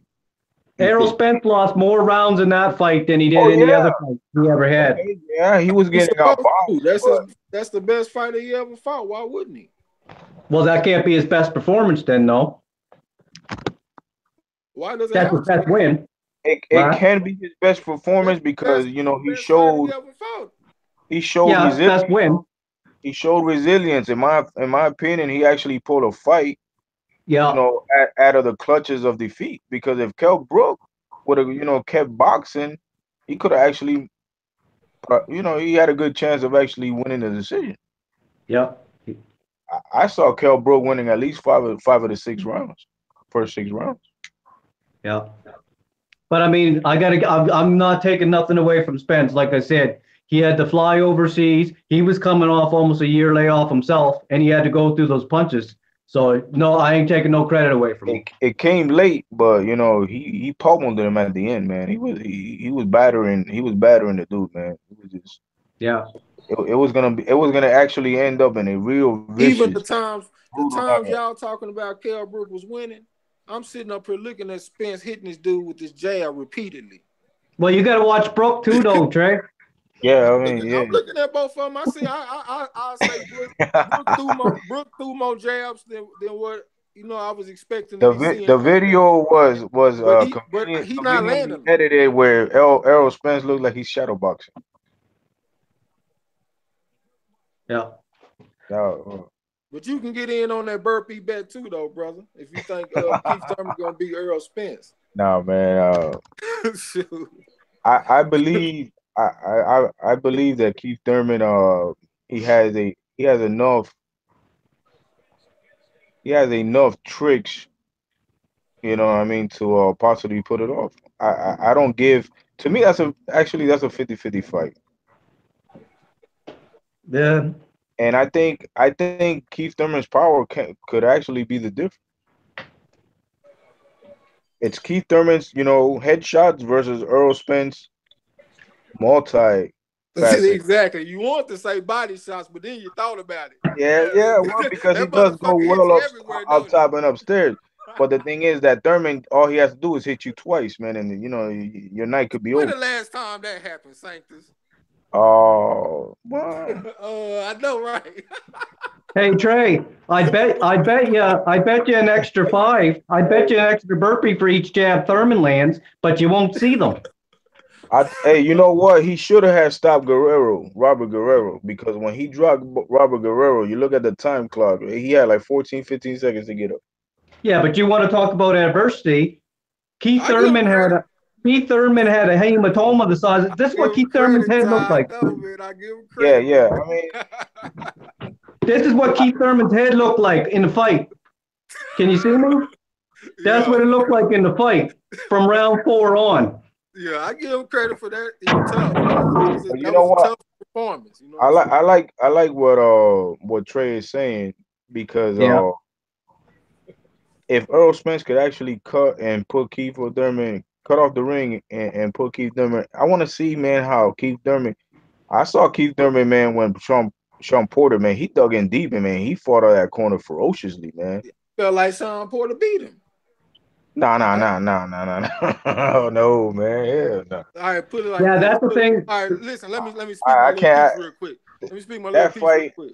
that fight was extremely competitive, but if you score it, you know, through boxing criteria, it's no way All right, for there it. you go. See, that's the point I was about to make. Listen, like, all right, you can say that Thurman outpointed him, even though I still don't feel like that because I'm counting them body shots that Sean Porter hit him with. For some reason, people Yeah, just but a thought lot about of Sean those, a lot Porter. of those, a lot, But a lot of look, those punches, man. A lot of those punches were on the back, on the hips, man. They were all all right, over but the look, place. okay, so you saying that Keith Thurman won the boxing match.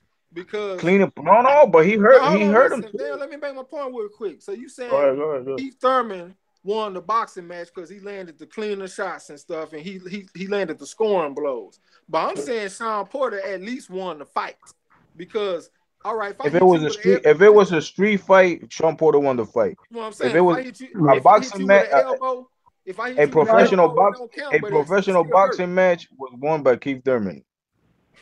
Yeah, but even the crowd felt like Sean Porter won. You know they booed Nah, that man. decision. Yes, they did. Sean Porter never even won a street fight. He smothers himself too much. It Yeah, looks but good them on TV. elbows still hurt. Yeah, Shoulders still hurt. If I hit I, you with my head, it still hurt, man. Sean Porter won if they had a contest that they were trying to smother out fires. that's the problem too with Sean Porter, man. He could be so much more effective than what he Yeah. actually. If he actually toned down and mastered a little bit, or at least improved a little bit on his distances, on his range, man, that guy would be he would be very. But at the same time, it might even work against him because you never know. He might not even ever be as effective. So with Sean He Porter, gotta he gotta fight like that. He gotta fight yeah, like that. he's gonna fight. The problem is, I'd much rather fight Keith Thurman and Sean Porter. yeah, Because man, Sean Sean Porter. Porter gonna be hitting you with all kind of stuff, man. Them See, elbows hurt, man. Them me, headbutts hurt. Shoulders if hurt. I sparred or fought Sean Porter, I'm telling you, he's gonna run right into the crown of my head. I'm gonna duck my head when he come in with that washer. He's gonna eat it. He's gonna bust his mouth wide open, or he gonna run right into an elbow. But Yeah. none of Yep. these fighters are doing that to him Mm, no. because they're trying to fight within the rules. And Sean Porter just he fights within the rules, but when he goes all berserker and shit, that shit just fly out the window. He don't see nothing but you there, and that's it. He doesn't Yep. care whether he's hitting you in the back of the head, punching Yep. you in the back like he was hitting. Man, you look at Keith Thurman's back, man, it had nothing but lumps and bruises. Yep. See, but I like nasty, dirty fighters. You know what I'm saying? Like I always respect that. They have a place in boxing. They have a Yeah, place in boxing. man.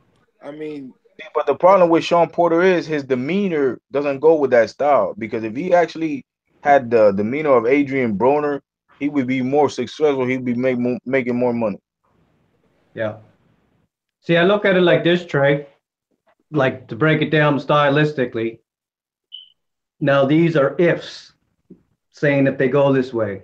I think Spence gives Thurman major problems backing him up because Keith Thurman got the right ideas when he's backing up, but when he gets mental pressure on him and stuff, and somebody's pushing forward on him, he makes mistakes, and he makes the type of mistakes that he can't make against Spence because Spence got too good at distant control. You know what I mean? He's never smothering his punches because he gets his punches off and he's just right out to that length where he makes you miss and he's right back on you. So I think if Spence can back Keith Thurman up for the majority of the fight, Thurman's going to be fucked. But I do think if Thurman can back up Spence in enough spots, he gives him problems too. That's what I'm seeing right now. I do see that. all right, I respect that. You know what I'm saying? But my personal opinion, I think Spence has a chance to be like a all time great. Like I personally haven't seen a fighter quite like him.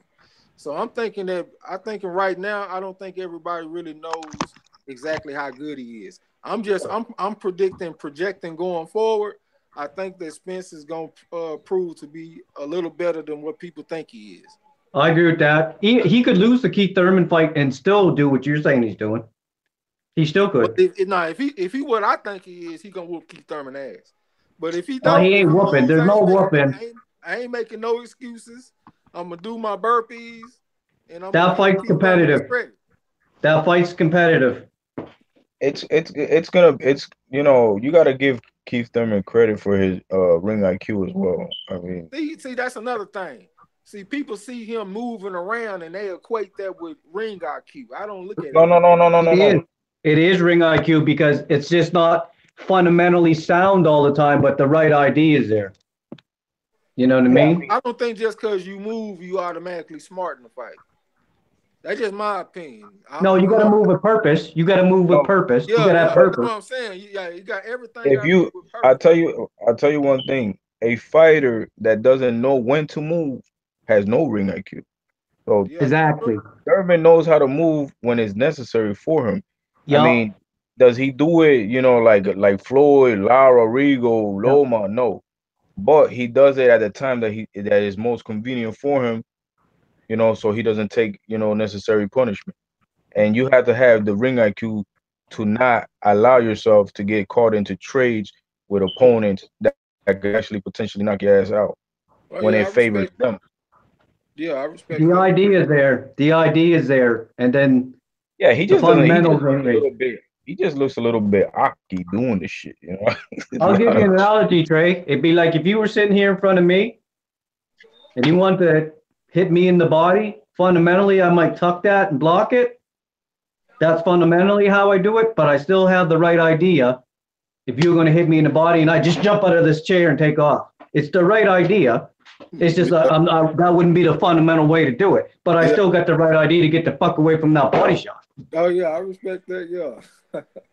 That's how I see Thurman like, but he does like I'm going to keep it real when he got that mental pressure as a motherfucker when it's on you all the time, it makes you think.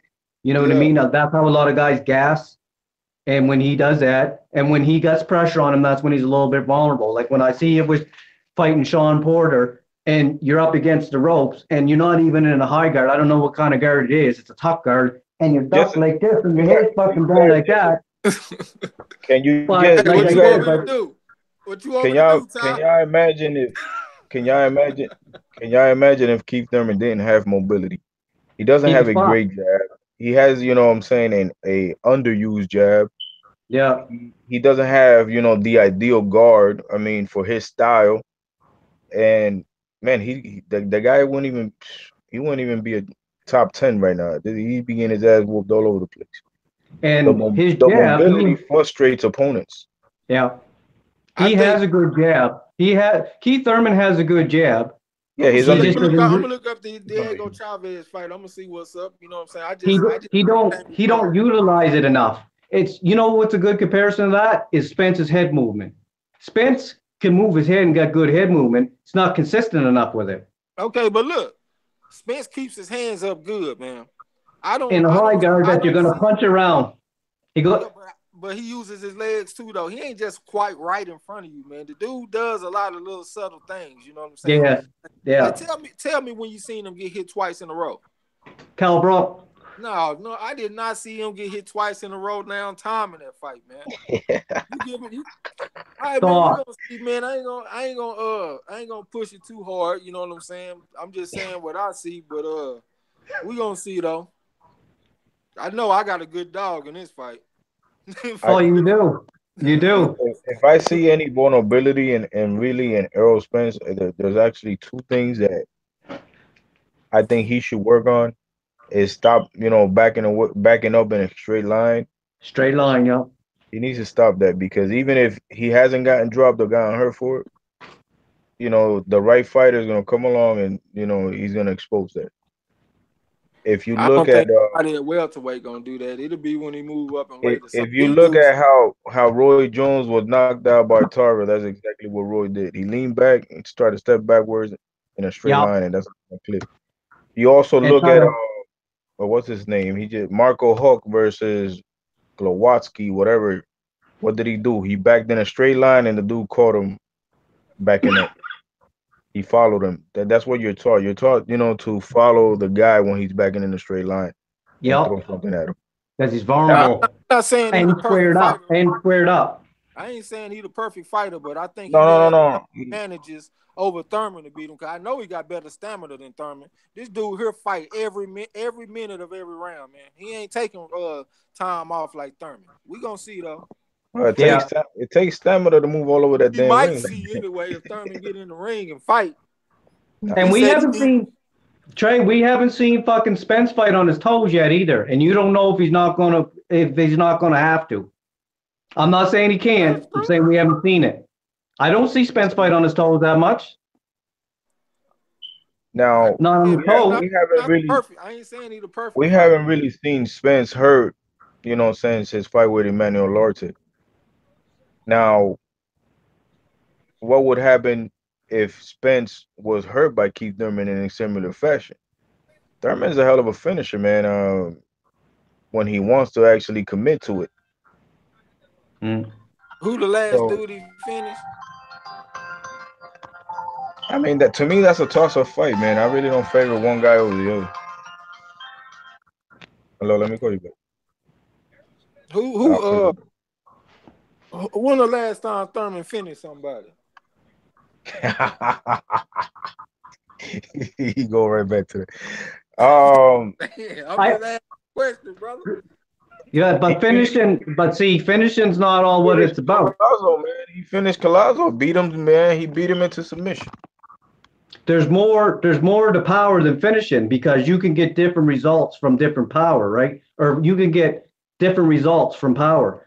Might not have finished anybody anytime soon, but he's hit guys hard enough where they be moving forward in the second round, and then all of a sudden they don't want to move forward no more.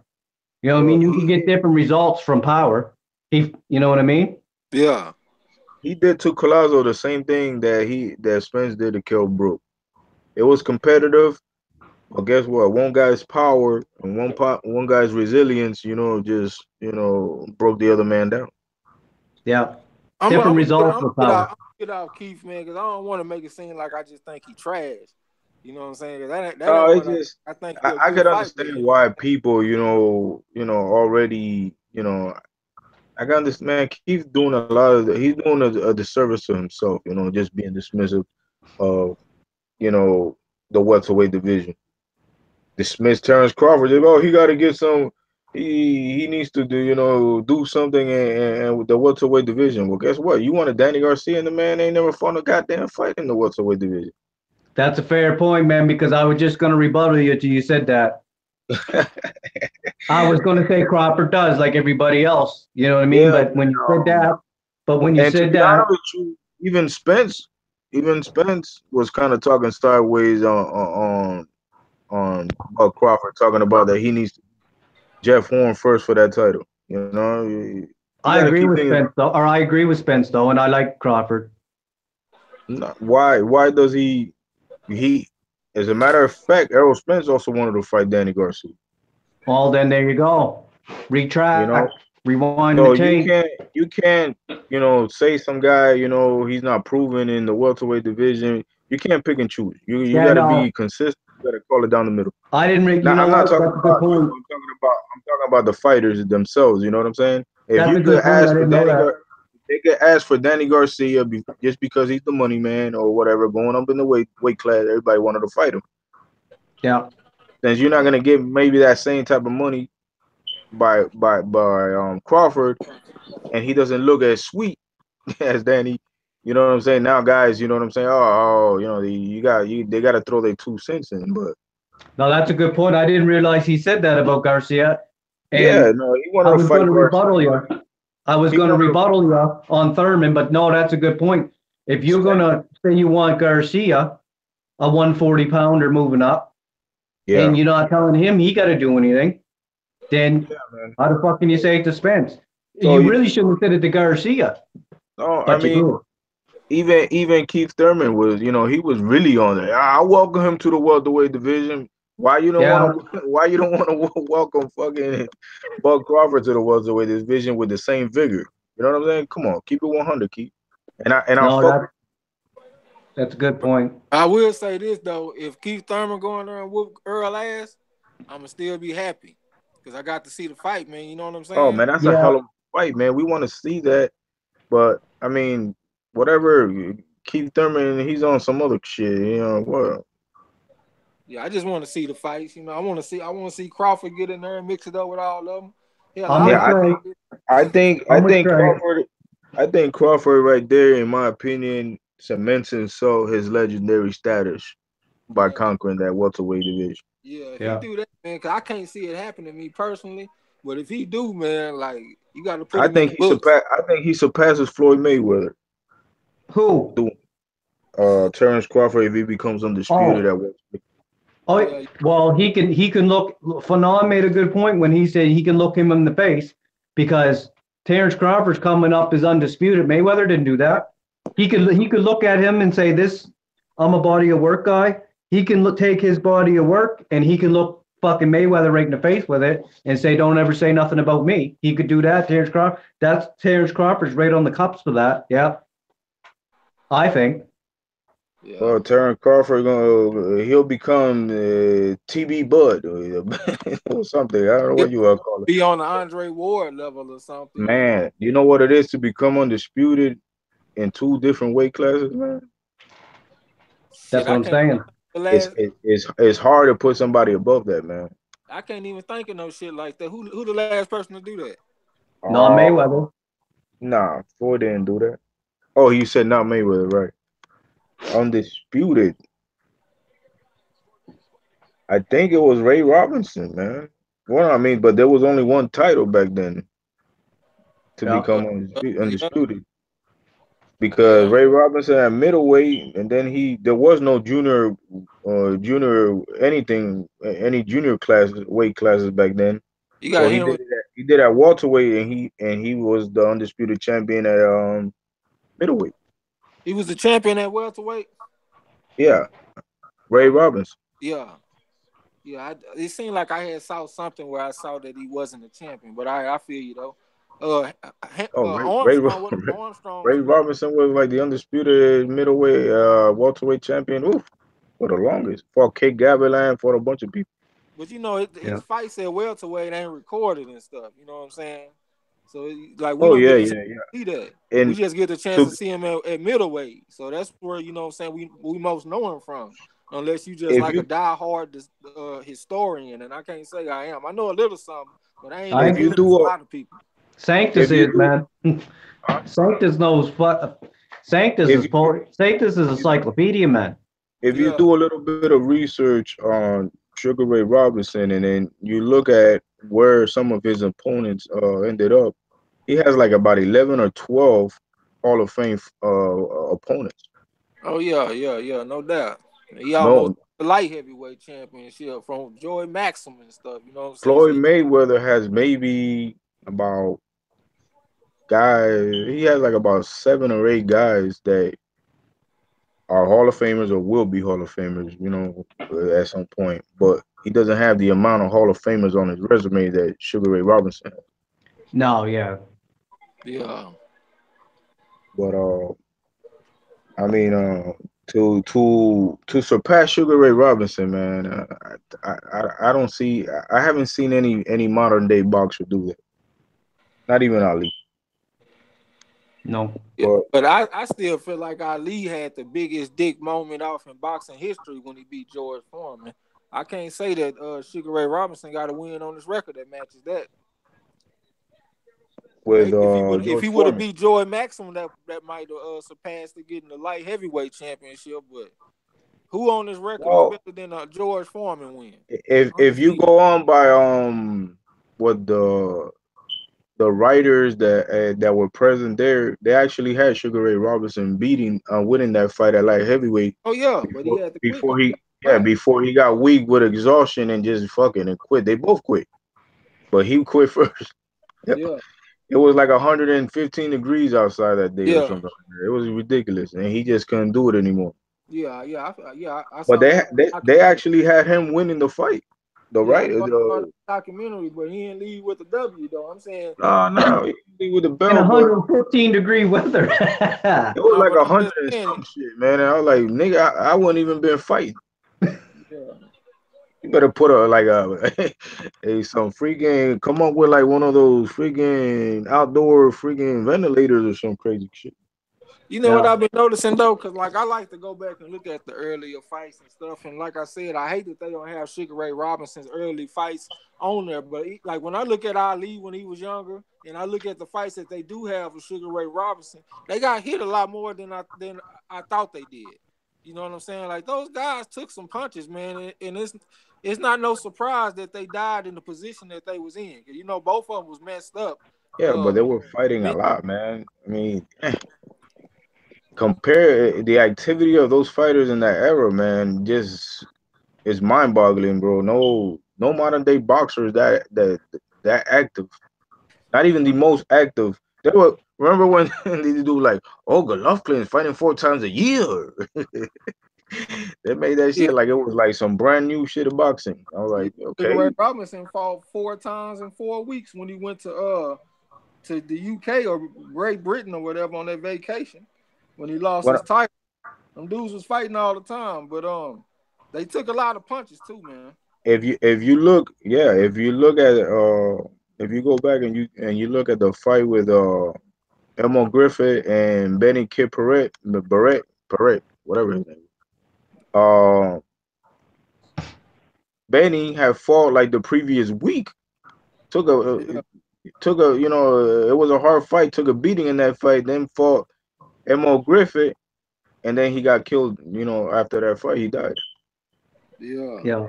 But that was 1 week after the other. You know what I'm saying? Too This much shit is was too much. Brain trauma. yeah, man. He went into that fight damaged, man, and yeah. it Yeah. got the life beat out of him like permanently.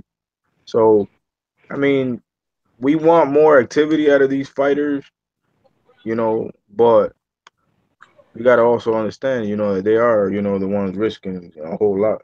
But Fans got to, it's a happy medium. Fans got to be a little but bit I mean, more patient fighters too. today they have a lot more protection than fighters back then. First of all, with the amount of rounds, the Yeah. gloves are a lot better quality. Fights get stopped. The criteria to stop a fight is a hell of a lot more safer. Yeah, it's safer back then. I mean, shit. Imagine if you had to fight Jack Johnson No. or freaking Jack Dempsey. They didn't even have to move away from you. As soon as your ass got up, they right there on top of you, beating Bang. your ass. Yeah. So I mean, But boxing was brutal as shit. but People yeah, but what I was saying, trying to the point I was making though is like I can't remember who it was, man. It was like Carmen Basilio or it was Gene Fulmer. One of them versus dudes they did an interview and he talked about how he had an amazing round against Ray Robinson. He had him against the ropes and he had hit him with like 20 something punches in a row and Ray Robinson took them all. Then he came out in the next round and he beat the hell out of him. You know what I'm Yeah. saying? I'm that was. just I saying think that was. like I for a think great I for a think that was supposed Carmen Basilio. yeah, so I'm saying for a supposedly great defensive fighter, it's just shocking to hear stories of him getting hit 20 times in a row, or Well, even the That's because ones I I don't think that's because Ray he took so Robinson much. was a great defensive fighter. Um, I don't think he really. I don't think he really deserves any such title. But he was just a versatile fighter. He was, when he needed to be defensive, he had his subtle defense, but great defensively. Nah, Floyd was way better defensively.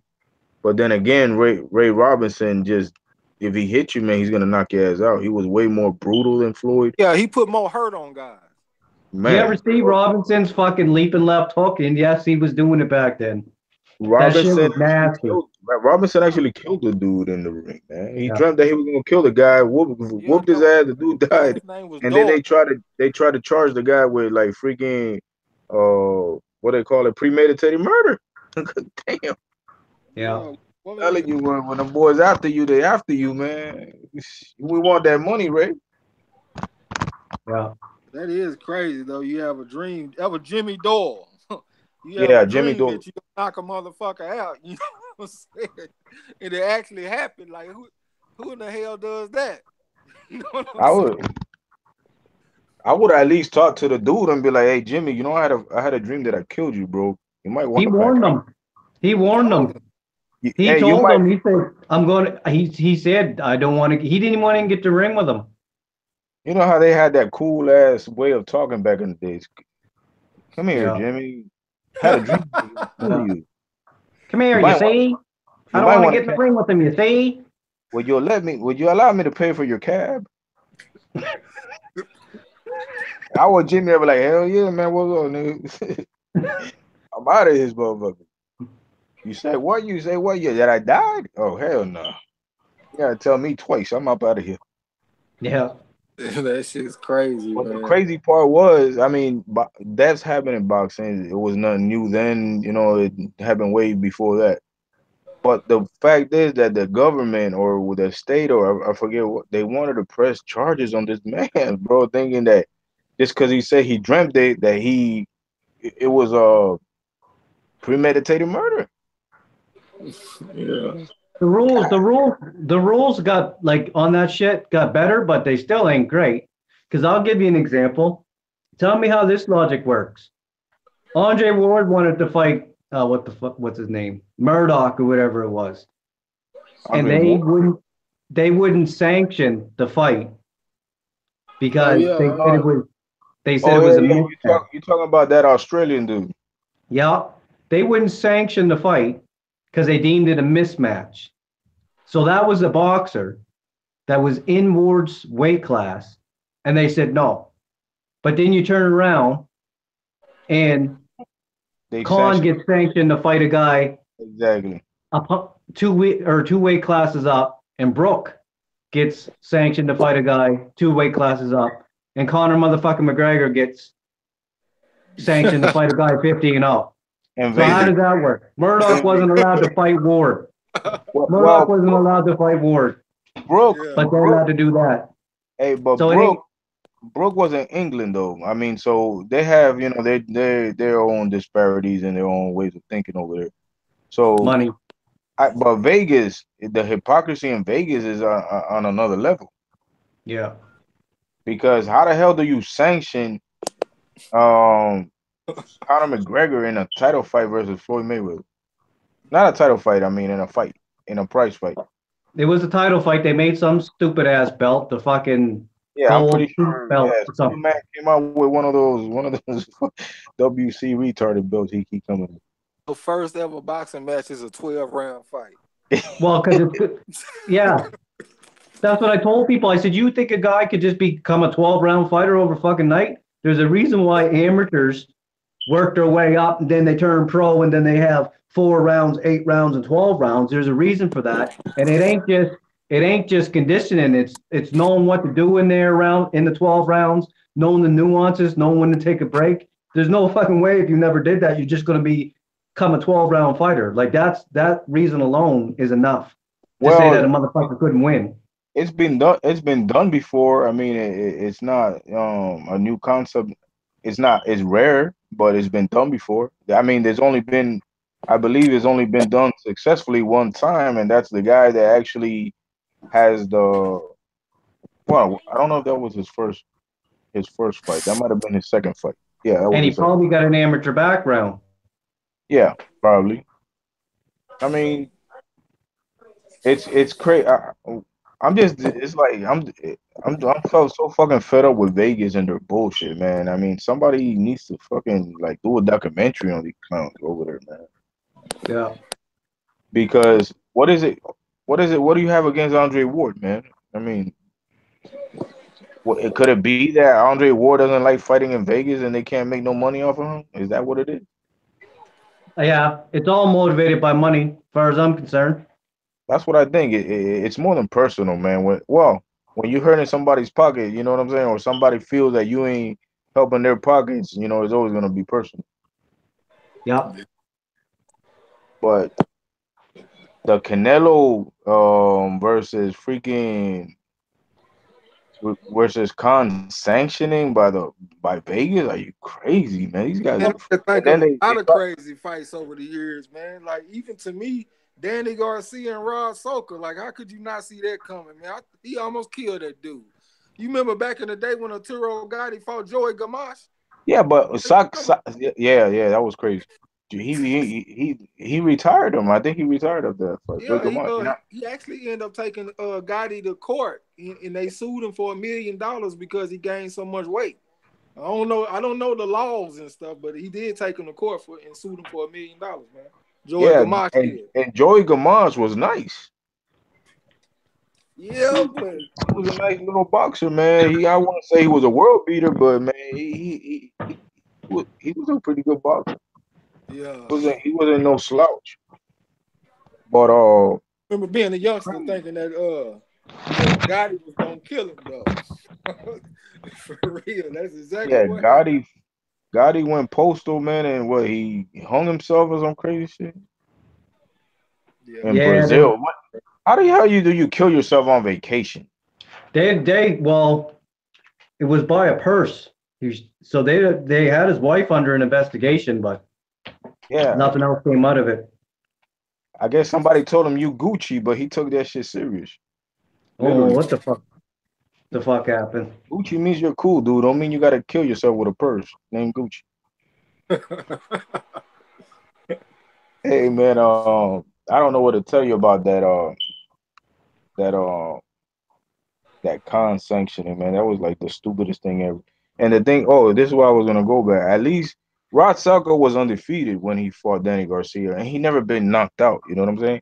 Amir Khan Yep. not only has been knocked out, he's been dropped various times, he's been hurt various times, and then you yeah, still gonna put that fool up there with a big ass dude. And yeah, in Salka's defense, people like to crack on him and shit. Salka's not that bad. Salka didn't look good when he was fighting at a weight he shouldn't have been fighting at. He didn't look that bad when he was. He It's jumped almost up like two weight classes. He was it's 100. almost like yeah, it's almost like the Broner situation, man. Like No, Broner and doesn't suit well at 147. He don't look as well at 147 as he did at 140. So if you were just to take Broner and look at him at 147, that's kind of where Salka's at. Like, but he gets cracked on for it. But and Salka the not thing as bad as they say he is. No, he was a pretty decent. I mean, he was a pretty decent boxer. I mean, he wasn't like I said. He was another Joey Gamache, just ready to get his ass whooped. He didn't But mind his business in weight classes a little bit. That's what and happened. and the fun and the worst part about it is that Danny Garcia didn't just fight him. You know what I'm saying? At the at two weight class. Oh, he fought him at a higher, even higher than that, at a catch weight. Exactly. So Exactly my point. Saka's a 130 pounder. He moves up two weight classes to fight Danny, but Danny Garcia wants to fight at 143 or something like that, Yep. yeah, because he was going to move to welterweight, and they wanted that extra little 2 pounds to get more Yep. acclimated to 147. Man, Yep. yeah, you're already asking the dude to move up two weight classes, but now you're gonna ask even more. That's what That's the actually thing. makes Danny Garcia even a bigger joke for taking that fight. I don't pick my fights. Man, nobody picked that fight for you, man. They gave you three options. Who out of these three, who do you want to fight? Let's take the guy who's undefeated. Well, he's two weight classes lighter than you, Danny, but he undefeated. Man, get your ass up out of here with that Philly fucking cheesesteak bullshit. I ain't gonna Yeah. get on too bad though. He do got a decent little resume overall He though. does. Oh, yeah, I was actually arguing with some dude. Arguing, I debate, they argue, but he's talking about that Danny Garcia has the best resume in, ever in welterweight. I'm like, are you? Ever at welterweight. Yeah. Then he goes, no, I Ever, meant, not ever. Welterweight, to me, he ain't done nothing at welterweight. and then he backtracked. The dude backtracks and said that no, he meant active fighters. And I said, bro, you're still wrong. He doesn't even have a better resume than Sean Porter or Keith Thurman. What are you talking about? You know what I'm Well, saying? who is Danny beat at welterweight? Robert Guerrero, And he beat Paulie Malignaggi. Paulie Malignaggi, yeah, who was out getting a burger before they told him he had a fight. He just got a win over Brandon Rios. Oh, Uh, that was that was a nasty knockout, bro. I mean, to me, I think Danny Garcia is a little overrated at welterweight. You know, that's just me, my opinion. I don't see what he's done at welterweight. You know what I'm saying? He, Even Kell Brook beating Sean but Porter. for Brandon Rios, to be honest with you, he doesn't even have a real win in welterweight. Unless that last dude he fought is his only win at welterweight. Yeah, Uh, If you want to count that DQ with Diego Chavez and shit as a win, but he was losing that fight too. who has So, Porter beat at welterweight? huh? Who has Porter beat at welterweight? At welterweight, Malignaggi, Yeah, and he beat Devin Devin Alexander, Thunder. Devin Alexander when he took his title. Yeah, Um, he beat Broner at welterweight. yeah, he beat Broner. Yeah, I guess that's pretty decent. That's pretty decent. I think that Eric Bonet was getting with him though, wasn't he? Until he Yeah, got hurt. Eric Bonet was giving him that work. Yeah, he was getting with him a little bit. It Yeah. really ain't that much separation between them dudes At at welterweight, really, welterweight. nobody can actually say they got this outstanding resume or this body of work that rivals anybody. Yeah, It because Spence might got have. one win. Thurman got the best one though. Yeah, welterweight's not solidified yet. There ain't one guy solidified yet. There might Yeah, be with the fans. Some people will say Spence, and then some people will counteract that with Thurman's resume. But there ain't nobody solidified there yet. but Yeah, to me, Thurman is out in the league like a big league because he beat Porter, he done beat Garcia, and then with Yeah, Chavez. Guerrero. You know what I'm saying? Like I get that to Guerrero, just me personally. yeah. I think the So best far, resume at 147 is by somebody who's not even a winner at 147. who was that? And that's probably Robert Guerrero. Oh, he done fought everybody. That At about it. 147, he fought Floyd, he fought Keith Thurman, fought Danny Garcia, he fought Omar Figueroa at Yeah. Yeah, that weight class. In You terms of know, who we fought, yeah. yeah. so he has the best resume. He just doesn't have any success with it. He don't got the best adjustments. You figure with a resume like that, you'd see him fight different in different See, fights. the reason why Robert Guerrero ended up the way he did because of his father. Yeah, yeah. His Ruben. father and that stupid, you got baby nuts, and we're warriors. We're warriors. We're warriors. I'm 160. I'm 160 and 0 on the streets. Well, that don't mean you gotta fucking tell your son to fight like he's at the pool hall. That dude is an imbecile because you know you're warriors, but you're not the one taking the punches. Robert Yeah, Guerrero used to box, and he used to box well, man. The dude he had boxing ability. Why yeah, would man, you he did, take? and he abandoned Why it. would you take? You know, he created his son into some like, hey, machismo, tough guy that stands there and bangs with dudes. You just took all his skills away, and you just turned him into a different class of fighter. He made him what these guys online love and expect everybody to do.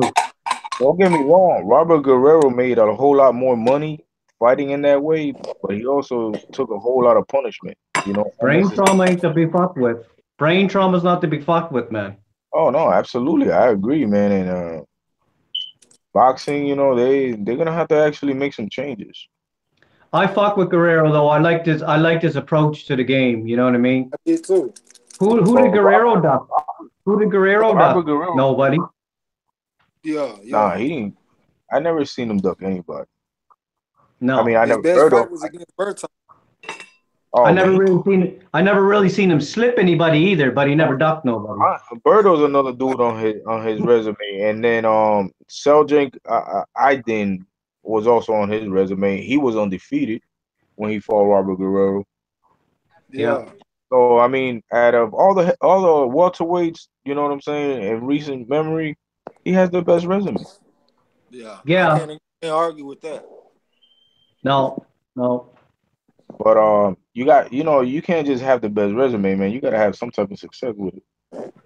You Yeah. gotta have the W's on there Yeah, I mean, what's the or point of some. fighting if you're fighting all the top guys and you getting your ass whooped by all the top guys? No sense in Well, that. That's a he guy. beat Berto That though. He do got that. Oh, he that's a beat. guy that's Berto, got to look. He should have moved a little bit more, like how Danny Garcia gets criticized, or he should have moved a little different. You know what I Hey, mean? like he oh, did a There's just little nothing bit wrong with earlier. moving. It seemed no What? like he pun, moved. It seemed no like he pun, moved a little bit more earlier in his career. no pun Yeah. intended. But Robert Guerrero made Andre Berto look like the black chocolatico. Yeah. Didn't Burrow have a rotary cuff injury though? Man, he always every time his ass get his ass whooped, he got some injury. Ty, he was in the Yeah. shoulder roll. That's the fight I when he was think on that. the shoulder roll. Yeah, I think that hey, was hey, legit though, but I don't know. Trey's right. That's when Berto was experimenting with his little shoulder roll shit, and he Yeah. got It's that they shoulder they roll right on rolled the shit out Adrian. of his shoulders. Got rolled right up. He They looked just rolled like his shoulders Adrian right up Broner out of trying it, to shoulder man. roll. He Yeah, the shoulder roll couldn't protect his eyes, man, because them shits got shut, swollen like a motherfucker. Oh yeah, It looked like Guerrero just grabbed him and just started beating on him sometime. You know what I'm saying? Hey, Guerrero, hey, I don't know. He fought like Berto was trying to holler at his baby mama or something, man. I don't know what the hell he go. I don't understand what it is fundamentally and stylistically why Berto loses some of the fights he loses. I don't understand it. I don't think he ever found his identity in the ring. Yeah, You know, I I don't think agree. he really knows exactly who he is off in there. What he's, you know, what I'm saying, what he's best at. He That's tries a little true. bit of this and a little bit of that. You know what That's I'm saying? true because he's not consistent. He's not really, he don't got one thing consistent, does he? Yeah. And how many coaches has he had? I don't Oh, fucking know. shit, he's been through a bunch of them. Well, He's you had know it a Virgil lot. Hunter. He's had Yeah, I what's don't his know, name? so I can't even answer this He had question. Virgil Why the Hunter. fuck? He also had Dan Goosen. Why would you get rid of Virgil Hunter, man? He Would ain't you Not still guys? with Dan Virgil. Goosen. He had Joe Goosen as his trainer.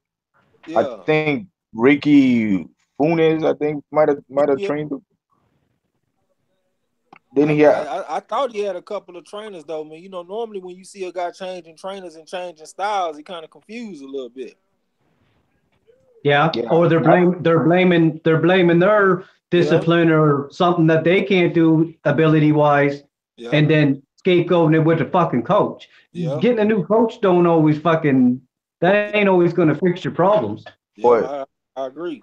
a classic example of that is Ricky Hatton when he lost to Floyd Mayweather. He changes his coach and goes to fight Manny Pacquiao with Floyd Mayweather Sr. doing shoulder rolls. Yeah, Dudes, man, I'm telling you, these dudes. Then he says, then he blames it on Senior talking about he overtrained me for that fight. Who the hell told your ass to go and find another trainer just because you lost your previous fight? yeah. You know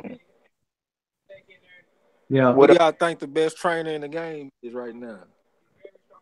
I like a lot of trainers, and I think every trainer has something to teach. Every good trainer, every top trainer has something to teach. I don't think there's a such thing as a trainer that's so much better than the other one. You know what I mean? yeah, Yeah, especially when you're not in the camp and you don't really, you know what I You mean? know, Because a lot of the times when a fighter doesn't utilize something, they'll be like, it's on the trainer. You don't know if he was given instructions and he didn't fucking listen. You don't mm, know if they worked on something for 4 months in camp and the mental pressure fucking got to the fight and the fighter didn't do it. I yeah, So agree. I I like agree. Virgil Hunter. I like Virgil Hunter, right? But And like I and said, you're not in the camp, so how do you really know? and you also got to take into account that not every fighter doesn't respond the same way to every trainer. Some guys, man, they prefer a more hands-on trainer, more vocal, that willing to fucking give them the business. Some Yeah, guys, prefer that soft-spoken trainer. It Virgil Hunter. a lot of it also has to do with the fighter. How they respond, what yeah, type of chemistry they have with their trainer. Yeah, So that's true. I don't I don't even like the idea that people are even, I don't even like the idea that trainers have so much limelight now, to be honest with you. I like back in the days when you didn't even talk to the trainer, nobody knew who the hell they were. I mean, till you yeah. saw them in the ring with their fight. I think I read something where they was talking about giving the trainers belts now. No, Man. No, for you, really? you didn't hear about that? I No. can't, I can't remember what sanctioning body it was, but one of them was talking about giving trainers belts. I'm gonna Google it real quick. Oh, fuck that. No, give them their accolades or whatever the fuck they get. We don't need no more. We already had the fucking Barney belt for fucking Floyd and Connor. We get the fucking silver belts and everything else. You know what I mean? How the fuck to train? How you get a belt if you don't take a punch in the fucking face? The only Ima- belt they should get is at Walmart if they can want you to purchase it. can y'all imagine Freddie Roach walking in the ring with like about 7, 8 belts, and, and his fighter don't got one? That's some shit. Fuck. Yeah. Nah, I mean, to be honest with you, I'm not a fan of the trainer. I like when they speak and they speak boxing wisdom. I don't like when Yeah. trainers nowadays a trainer is not just a trainer. He also wants to be a promoter. He also wants to be a manager. He also wants to be doing this. You know what I mean? He wants to do everything but take the punch. Yeah, I mean, and then when they lose, oh, we didn't work on we didn't execute. What do you mean we? You wasn't in there with me. Well, I kind of get that. I kind of get that when they say the we because they're looking at it from a team aspect, right? You guys didn't see how freaking Abel Sanchez threw Sullivan Barrera under the bus after the Oh yeah, fight gone, with Andre Ward. gone. Yeah. I'm Oh like, yeah, no wonder Barrera dipped on his ass. Like, man, get the fuck up out of here, man. yeah. He threw him under the bus. You know, and I thought Barrera actually, if you go back and you look, and now you think about it, Barrera actually did better in the second half of that fight than Kovalev. Two fights, the first half, the second half of the first fight, and the last fight, than Kovalev. Yeah. Barrera was more competitive than Sergey Kovalev with Andre You Ward. know, I can't find it, so I guess the guy was just talking. I think I saw some guy in the live stream or something talking about it. So I guess it's not true because I can't find the article about it. I never About heard of what? it. Yeah. About what? Oh, though you talking about the The belts? belts, yeah, the belts with the trainers. I Yeah, never but heard of it. no. But I think I heard about something like that There that was they were some gonna guy in give him the like live some stream. You type might have saw of the same guy I saw. well, probably. I mean, I know it seems very familiar. Like it's like in my head, but I can't really picture where I was that I seen that I or wouldn't put read it it. past them. I wouldn't put it past them. They ain't gonna do nothing but give Freddie, yeah, like you said, give Freddie Roach all the belts. Right? Man, you know what trainers that I like? These are my these are the three. I'm gonna give you three of the trainers that I really seriously believe. Actually, I'm gonna give you four that are seriously overlooked. That's Errol Spence's trainer. What's his Derrick name? Derek James. James. Danny Jacobs trainer. What's his name? I can't think of the dude now. I know you're talking about though. Yeah, the bald headed guy. I forgot. I think he's on. Yeah, I can't I, I think of think his name. Barry Hunter. I think is overlooked. I think he's a hell of a trainer. And Okay. Devin Alexander's trainer is also one of my favorite trainers. Cunningham. What, What's his name? Daryl Cunningham. No, not Daryl. what about Lomachenko Pops? Lomachenko pops. Don't know enough about him. I mean, besides Lomachenko, yeah, He got Usyk. He got Usyk too. he got Usyk. Yeah, Yeah. I think he Mark his needs. form. I'm just He asking. won the trainer of the year, but I don't think he has enough. He has enough time invested in the Oh, game for him to be he just won. like his He his won his trainer of the father's year. just like his son. I mean, who have uh, Oh, I you mean, said I he like won trainer of the Lomachenko a year. lot. Yeah, the trainer of the year Lomachenko was did. Loma's dad, I think. Oh man, I thought Derrick James won that. Nah, he came in second best, I think. Oh man, that's cold blooded. Yeah, Lomachenko got fighter of the year and his dad got trainer of the year. You Oh, gotta that's keep No, it. cold. that he shouldn't have. Crawford should have got that. You Yeah, gotta Crawford keep should you have got got you that gotta all keep day. no you gotta keep it Eastern Euro these days. Hey, we might be Yeah. overlooking trainer Crawford's trainers too. Cause Oh he got like damn, a yeah, yeah, brain. yeah, He yeah, got a yeah, yeah. he got a He's brain trust over there, man. When that fight that he fought against what's the name of the gold medalist Southpaw that he fought? Felix Diaz. Felix something. Felix Diaz. Yeah, when he fought him, man, like in the fourth round, each of Crawford's trainers gave him an instruction, and he went out there and did everything. I ain't Yeah. never seen that before. 2, 3 people give you instructions, you go out and do everything they told you. You know what I'm saying? Yeah, He's I mean, I coachable. gotta put He's y'all on hold for coachable. 1 second. That's why he's at where he's at. Part of the reason you got to be coachable.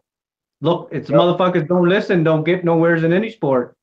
See, you could tell Crawford got dog in him, but at the same time, he humble enough. You know what I'm saying to allow other people. You know what I'm saying to give him advice He's not like Yeah. All Adrian right. Broner. You remember the Marcos Maidana fight where Adrian Broner, man, y'all shut up. I know what I'm doing. I got this. Yeah, but in defense of Adrian Broner, he had to do that because the the corner got to be calm. You know what I mean? And they were freaking out. Did you But see them in that corner? they were They telling were him, they were all talking over each other, fucking calm down, and he was like, you know what I mean? Fucking chill. You know what I the dude mean? was, yeah, but at one point the guy was telling him, hey, Adrian, you got to keep your hands up. And he flipped on that, like, man, I got this, man. I know what I'm doing. Keep your Yeah, hands up. he's not. You want to know what's a good indication that he's not humble, man, to an extent, because good on him, man, for taking the fights, because he's another one you can't say ducks, Oh, Ronnie but Shields is another guy, I thought.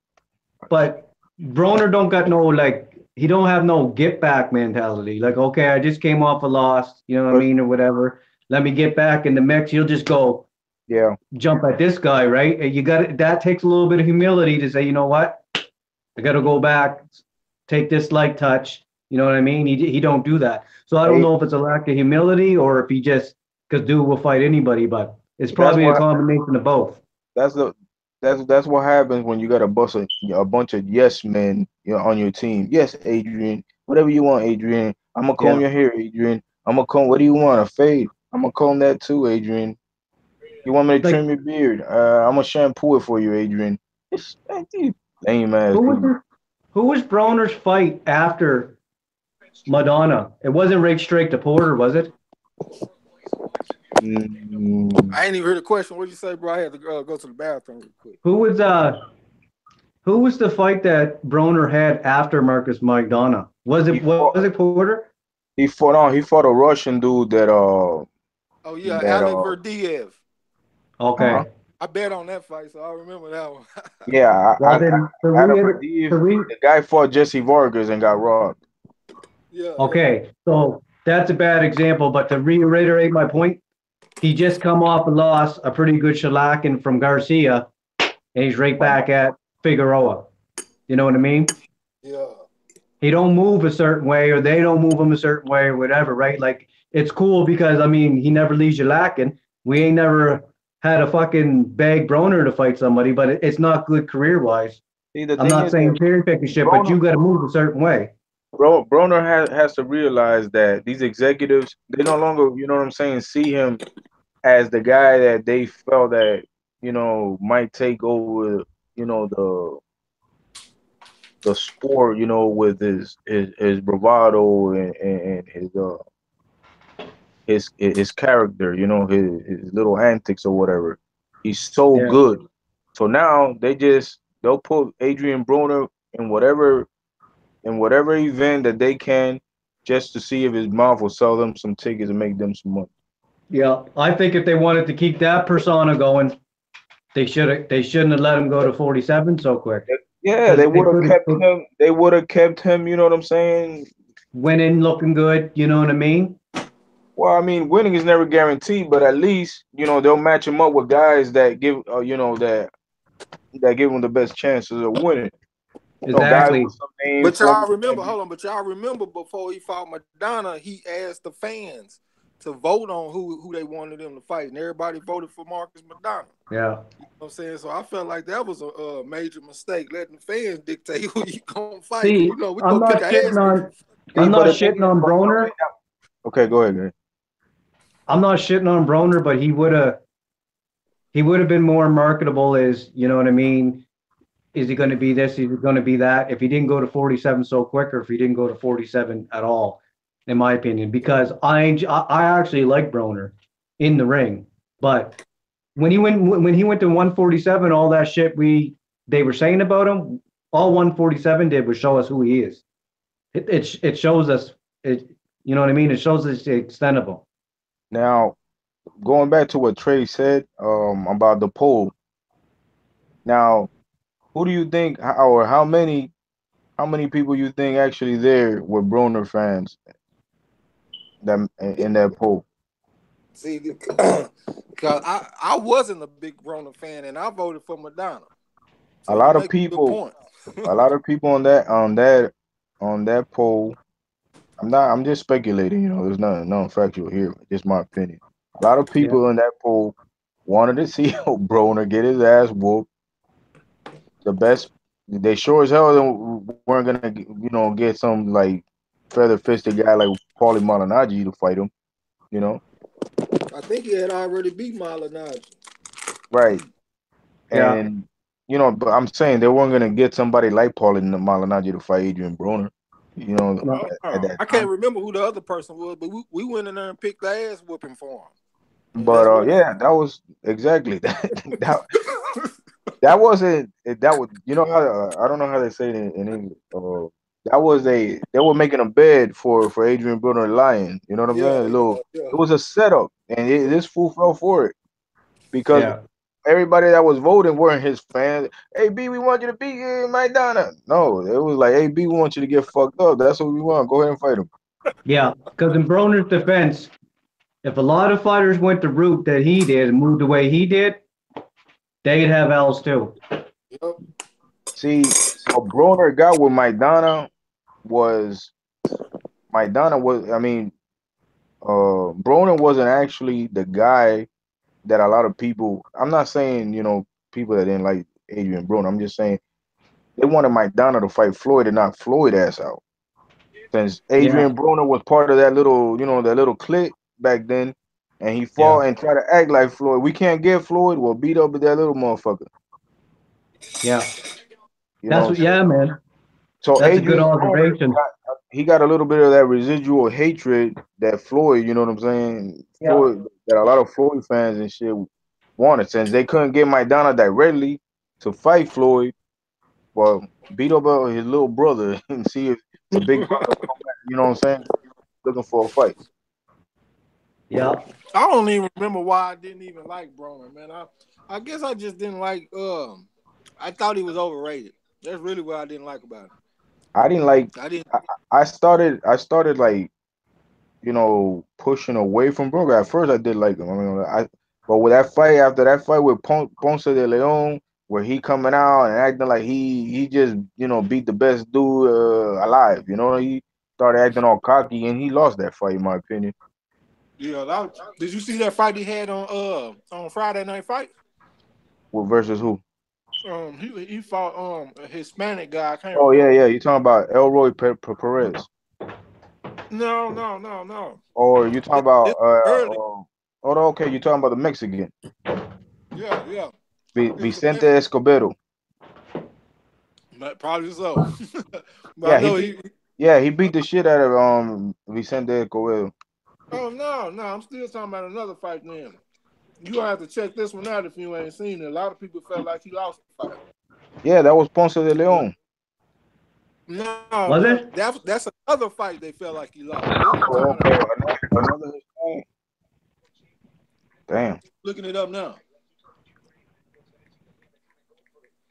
Vicente Escobedo, DeMarco, Fernando Quintero. Fernando Quintero.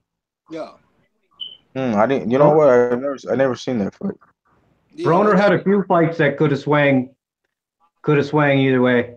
No, it was a close. It was a close fight. Broner definitely didn't look sharp in the fight. You know what I'm saying? there are some people that defend Broner, always talking about that he never ducked nobody, blah blah blah. But he did duck one person, and I mean ducked. He ducked them hard, and that was Richard Abril at 135. Okay, Because I hold on. remember when Richard Abril fought Sharif Bouragin, the guy that comes out wearing like a lion head and shit. He right Oh yeah. now he's in Mayweather gym, and Adrian Broner was in the crowd.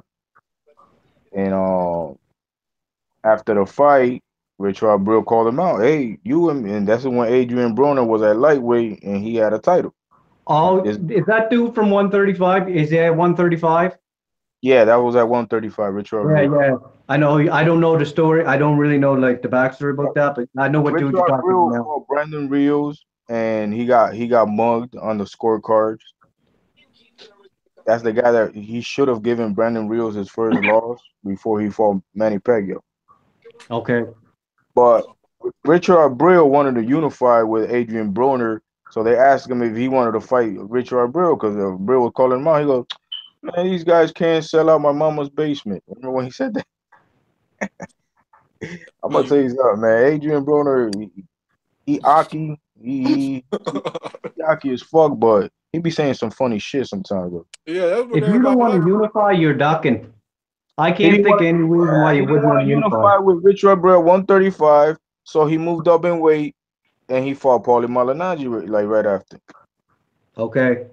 This is when he beat Ricky Burns for his Yeah. title. Yeah, I remember that fight.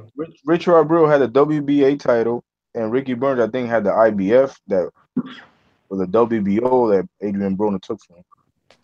But he didn't want to unify, man, and he went up and he moved up to beat, which he got a. It was a if. I think they fought more over the girl than they actually did fighting over the dude. I mean, with each other. Yeah, I Paulie, can't think of any logical reasons why a person wouldn't want to unify. You can't even go to money route because if you unify, you're still going to make more money because it brings more value to your stock. So I can't see why somebody wouldn't want to unify, man, unless it's a duck. What do but you guys think? that's why I agree with what you were saying, Ty, because I think when you touched on that, Broner should have stayed his ass right down there at 135. You know what I'm saying? Cleaned out or try to clean out the division. Make a better brand for himself and slowly, move himself up in weight. You know what I'm saying? No, no, none of this drastic hopping crap. Yeah, acclimate. Acclimate or you get decapitated. That's how I see it, Because man. because first of all, it wasn't because he couldn't make weight. He was just undisciplined like hell. Yeah, I mean, Yeah. and forget about dehydrating yourself. If you're undisciplined, why you even showing up at the weigh-in? yeah. Who was Man, that he stay your lost? ass home, go to sleep, and take the fine and go, and then come fight the next day. That's all. Fuck, I'm even gonna show up. He didn't show up and wait. Fight goes on. I'll call you from my cell phone. I'm He still lost fighting. his belt on the scales at 130, right? 130, I think, wasn't it? Yeah, it was Yeah. 130. All right, all right. Well, he also lost the title on the scales at 140. Yeah, He did. Yeah, yeah. because he got that title from the Russian dude. I think it was vacant. Then he fought Yeah. Ashley. He fought Ashley Theophane, and he came in. He came in Oh, with weight. yeah. I forgot about that. So I mean, it's like, man, this dude. It's like what 78 said, man. We people are just tired of giving this dude, the benefit of the doubt, man. Yeah. Boxing is Yeah, bigger man. than you, man. And you know what? We as fans, we're gonna survive the sport without you. Yeah. Mm-hmm. See you later, buddy. You just gonna be that. He's gonna be the Reggie Lewis of freaking of boxing. He might well just be a promoter, man. He got the gift of gab, man. I mean, there's other things Adrian Broner can do without taking punches and without humiliating himself. I think he got the gift of gab that I think he got to get the gab to a certain age group. I Yeah. don't Yeah, know if he has to get the gab like Camacho and stuff that could get or Sugar Ray Leonard negative or positive for any age group. Because I well, mean, he don't Yeah. do nothing to fucking, you know what I mean? I literally like Broner because of the skills. You know what I mean? It's not like some dudes. I'll admit, man, I get a little fanboyish. Like I like the persona and shit like that. But Broner don't do nothing for me in that aspect. You know what I I mean? like I like I like Broner because of his potential. Never been a huge fan of his skill because I'd never seen great skill from him. I seen potential for to become something, something special. I But seen great skill in him in spots. I never yeah, thought his legs was good enough for the style that he was trying to fight, he's man. too stiff. His movement is too stiff. From the get go. Too stiff. I keep Yeah. telling you, man. And like that dude acts like, Adrian Broner fights like he got struck by lightning, dog. Or he Yeah. got shocked by like an electric eel or some shit. I That find type. when he does use his, I find when he does use his feet though, he got quick feet, but he don't use them, man. It's one of those things where you got a skill, but you're not utilizing it. You're not consistent. Consistency is good, man. Like consistency is that there's so look at Mikey Garcia, man. He don't do Like he's not a flashy fighter, but he's fucking consistent. Andre Ward's another one. He's Yeah, consistent. Mayweather does a lot of the same shit each fight, but he's consistent with it. Look Like at those. in the first 3 rounds, he's stabbing you to the body, he's But getting your timing down. He's look just at those. fucking consistent. You got Robert Garcia, Floyd Mayweather Sr. Who was the other fighter? Andre Ward. That's Virgil Hunter. This dude had Mike Stafford, man. And to me, he like a little league coach coaching in the pros. yeah, Yeah, I Mike's don't know much about him. Cause he mainly have amateurs at his gym. Yeah, I thought he was like a big amateur trainer. he is. You know. That much I know. who's had those trainers? Adrian Broner. No, I'm saying when he named all those fighters that are real consistent, each one of those fighters have great trainers. And I'm saying that Mike Stafford deserves a little bit of blame for Adrian Broner. I don't know how much, but he deserves some. That's his trainer from the get-go, right? Yeah. And he got flaws in his game. Like Well, I mean, if you won 3 divisional championships with a trainer, you know what I mean? Yeah. Something was working right, so everything, you know what I'm saying, became undone. You know, you had to start seeing, the root of the problem where it began, and that's who kind of hard unless you're an insider. You really, we really wouldn't know who's to blame the most. But well, who Uh, beat for championships? uh, Who did Adrian Broner beat for those championships? he beat Antonio DeMarco for his first title. Then he The one won he beat Ricky Burns. I don't know if he beat Ricky Burns. Did he beat Ricky Burns? I No, don't he remember him he never fighting. fought Ricky Burns, man. Yeah, I'm confusing Ricky Burns with Reese, with Gavin Reese. But I don't think Gavin Reese was a champion. So I know he won another title at 135. Who'd he beat? I think it was a vacant title, man. it was a yeah. vacant title. I think he Yeah, won like two vacant titles, right? Alec yeah, I know the Rodriguez, title at 140. He beat Malignaggi for his WBA title, and he beat DeMarco for his 130-pound title. and he beat But Alec Rodriguez for the vacant title at yeah, 140. he has like 2 vacant title victories. So That's he's why I a say that when they be like 3 weight classes, and to be honest with you, that the 100-pound, the 140-pound title shot that he got was straight bullshit because he just lost to Sean Porter and he got an immediate fucking title shot. Yeah. Politics, boxing. yeah, And that was that's how I say that. yeah, man, they just skipped everybody that was in the division and say, hey, fuck it, let's give it to Adrian Broner. He sells tickets, and that's what boxing has become. Exactly. Yeah. And you You got to know, give him that. He do put butts in the seats. Yeah, he yeah, does. because he has But he like you has say, I ain't showman. here for all that, Ty. Broner has showmanship, but he also has a lot of guys that you want to see his ass get knocked out. So Yeah. I Yeah, mean, he got both sides of the fence, man. yeah, Yeah, he got fans and he got anti-fans. He got people that And, want to see him win and and people that and want to guess see him lose. what? and They're both of all them are making fans. the money.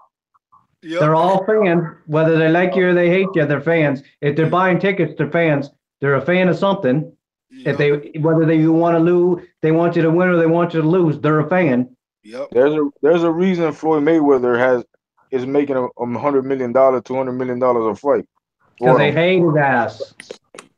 and it sure as hell ain't because of his reading ability. Get off my man. You know, I mean, it's more profitable in boxing for people to dislike you, man. You get more clout in boxing for tickets sold than you do for accolades. I They mean, did. Andre Ward made more of the hate he was getting in 2 fights than I think he made combined in his whole career. Yep. Yeah. Ain't that crazy? Do y'all remember how Floyd responded when everybody was laughing at it reading? Yeah, he said, "I know how to count. Yeah, he had posted a picture on I would check. Instagram or I would whatever check that it." stuff is. Yeah, he had a bank statement talking about read this. And you know what was funny about that when 50 Cent started that shit? He wasn't What? even he wasn't even referring to Floyd's reading ability. It just went with that. It was a stuttering. Yeah. but it just went to reading, right? Yeah. I was telling Ty earlier before you came on that a, a part of Floyd Mayweather's legacy that's gonna be is gonna go unnoticed. Oh, I remember what you said. You said it's because he woke fighters up that it's best to be your own boss. Oh yeah, yeah, yeah, yeah. Okay, I'm you a were good so you listener, heard. brother. Yeah, man. I mean, he's never gonna get really the credit for that. You know what I mean? Yeah, that though. And Oh, he won't. he deserves that because I mean, De La Hoya was doing it. He broke away from Bob Arum, but De La Hoya was never actually trying to put fighters down on game. He's exploiting the fuck out of all of them now. So Yeah, it's never with him. It's never been in the fighter's best interest. It was his best interest and only his interest. yeah, Yeah, But Floyd has, hey, I'm teaching these dudes the game, man. That you got to do this, man. And you could tell that yeah. Floyd, man, ain't, I doubt that he makes a lot of money off any of his fighters, man. I doubt it too. It just look he's carrying these dudes around. 'Cause I guess he looks at them like little brothers, and yeah. he develops a bond with them. But man, them dudes ain't making that man no money. If he was What? making money, you know about it. What the fuck is Gervonta Davis making Floyd Mayweather? Floyd makes more Yeah, money in an interview and shit than any of his fighters could Yeah. yeah. actually possibly He can earn go. him. Yeah, he can If you go sell guys out see me, a if you bank. guys see me smoking a pipe, it ain't a crack pipe. I ain't doing a pipe podcast. I It's wanted it's to talk vape. to you about that though. I wanted to talk Nah, to No, you. it's a vape. nah, It's a don't worry vape. about it. If I would have saw you What? smoking out of a can, nigga, then we would have had a problem. No, I I want would have to talk turned about that. the What is that? video Like off. electronic cigarette? Ty, Yeah, that's electron. Say you be careful with them things, man. Because I had one back in the day, and that shit had my blood pressure so high, yeah, man.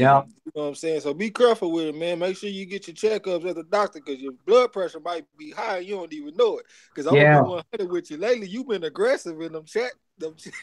You've been aggressive in the chat lately. I just got a big mouth, man. I got a big mouth, bro. I get the little keyboard fingers. I try not to do that, but Oh Yeah. yeah, hey, he went all in on the Brook fight, huh? Nah, he on the went what? off. He went off on KG Crucial or whatever his name was today. I did, but I try to keep it simple. But it was just like I had enough. I had enough with this Wadler and fucking Joshua shit. I've been hearing everything but fucking boxing. You Yeah, guys, do they want to watch boxing or do they want to fucking have calculator wars? Like I don't give a fuck about that. Yeah, You know what I that mean? That yeah don't that ticket sales don't reflect a fighter. yeah, Then that's a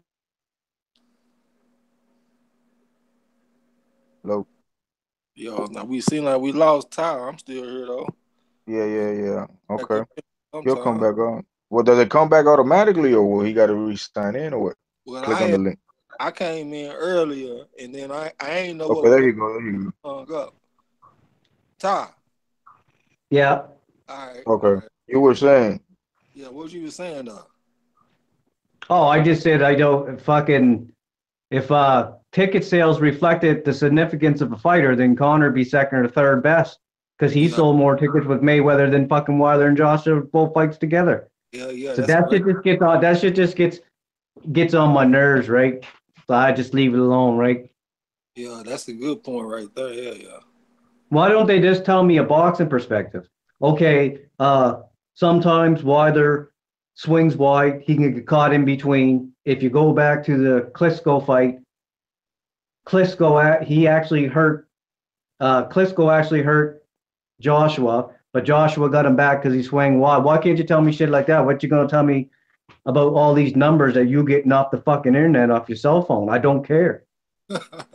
Yeah, I See, feel you. because Dude's that's because point. seldom people are gonna actually go into battle, you know, over something they don't really know. So they'll find whatever other topic it is, Yeah, to try to sound like they're in tune of what's going on. It's easier to talk about business than actual technical boxing, Yeah, yeah, yeah, you know, because you have to be a student of boxing to understand technical boxing. And somebody who just started watching boxing is not gonna know shit. They're not gonna know why a guy, rolls with the punches and comebacks with the right hand, or sets how to set up a punch. They don't know none of that shit.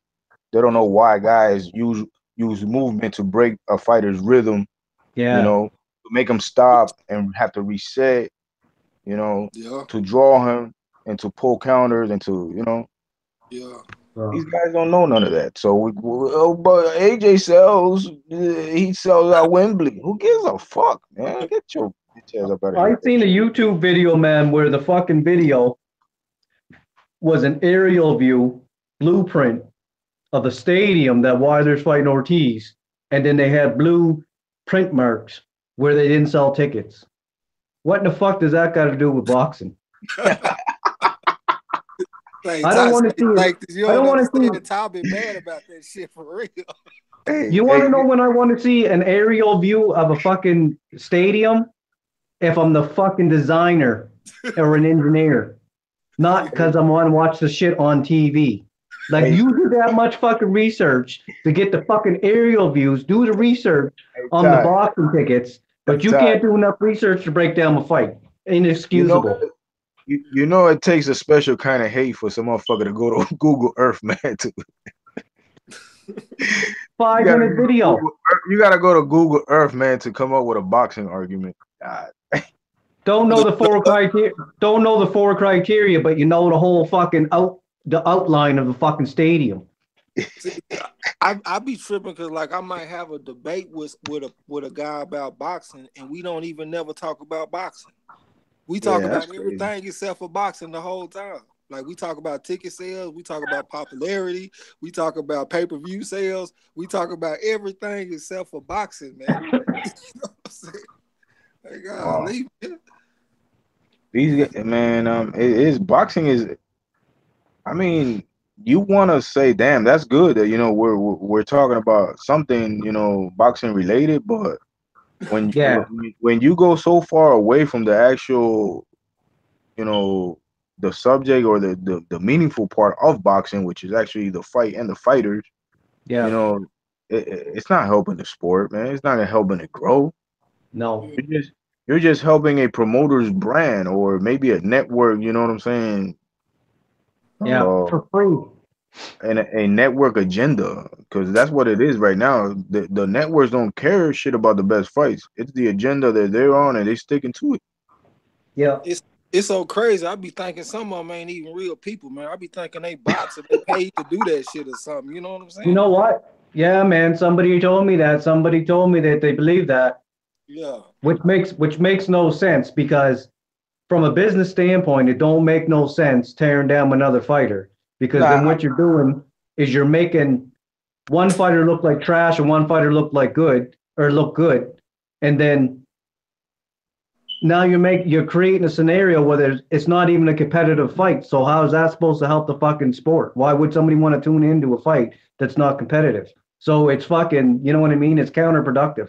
It don't make no fucking sense if that's what you're doing. But you know, another thing, a lot of these guys are young, man. Like when guys like us, we were watching fights, them motherfuckers was in the sandbox somewhere. You know what I'm saying? Like, they come in, they 20 years old, and they think they know everything about boxing. Now they're in the geometry class now, and the stadium designs and chemical engineers and everything else on there. Fuck. I've been up and down the East Coast, man. I hope none of these little fuckers are my kids and shit I don't know about. Yeah. Have to put them in the hot seat. My mom just came in and just recognized you. Show me a picture of you. Yeah. It's like all us real boxing heads, we got to get together on the Underground Railroad and shit.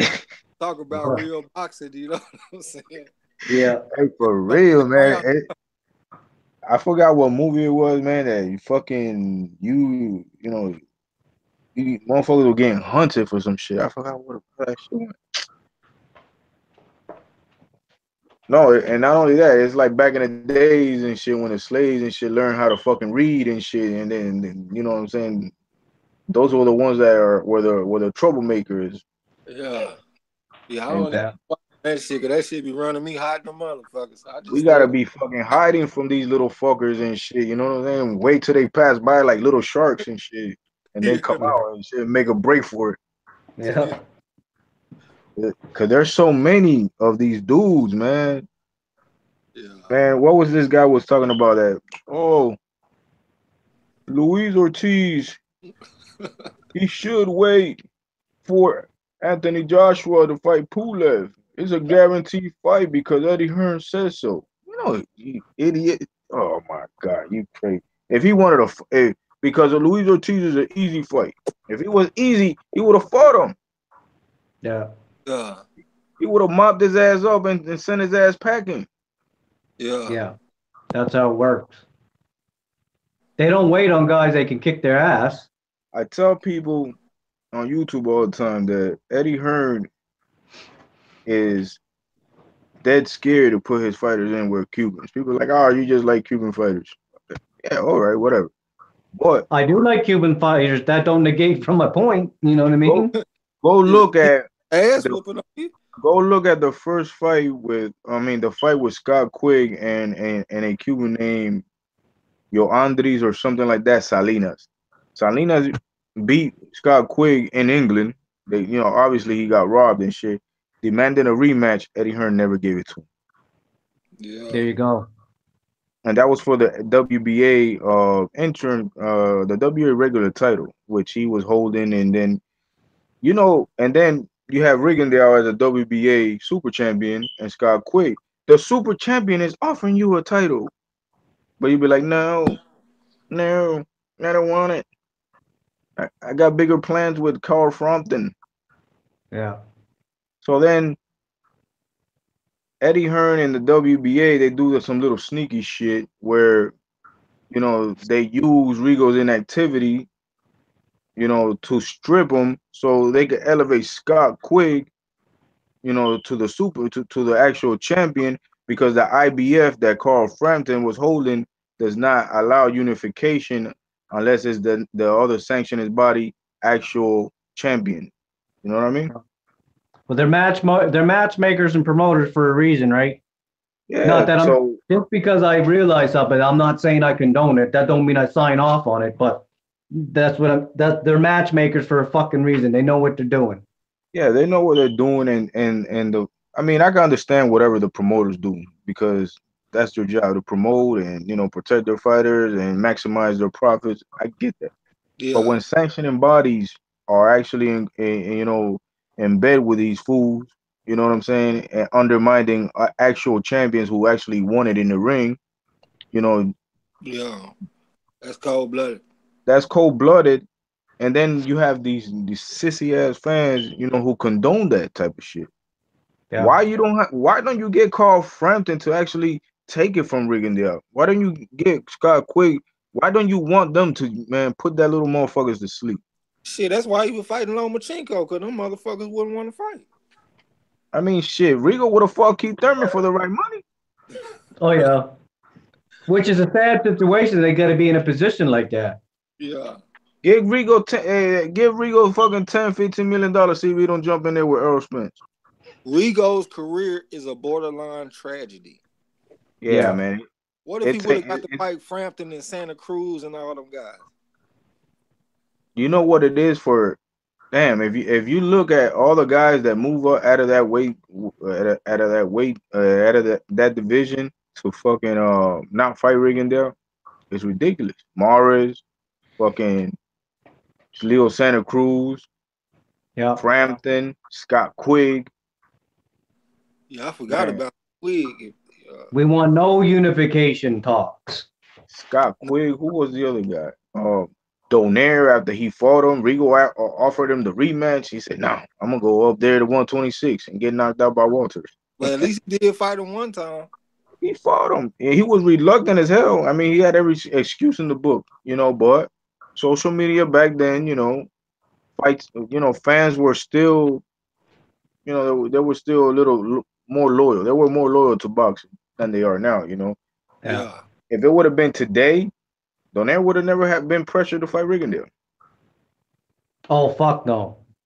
He would have never been. If it was today, right now, 2018, 2017, that fight would have never happened. But back then, They you would have still said had. he didn't deserve it because Yeah, and there was. they don't care about rankings and positions, and certain fights position me to get here, and I hear all the time he hasn't earned it. What the fuck are you talking about? Go on Google and look at the rankings and tell me he didn't earn it.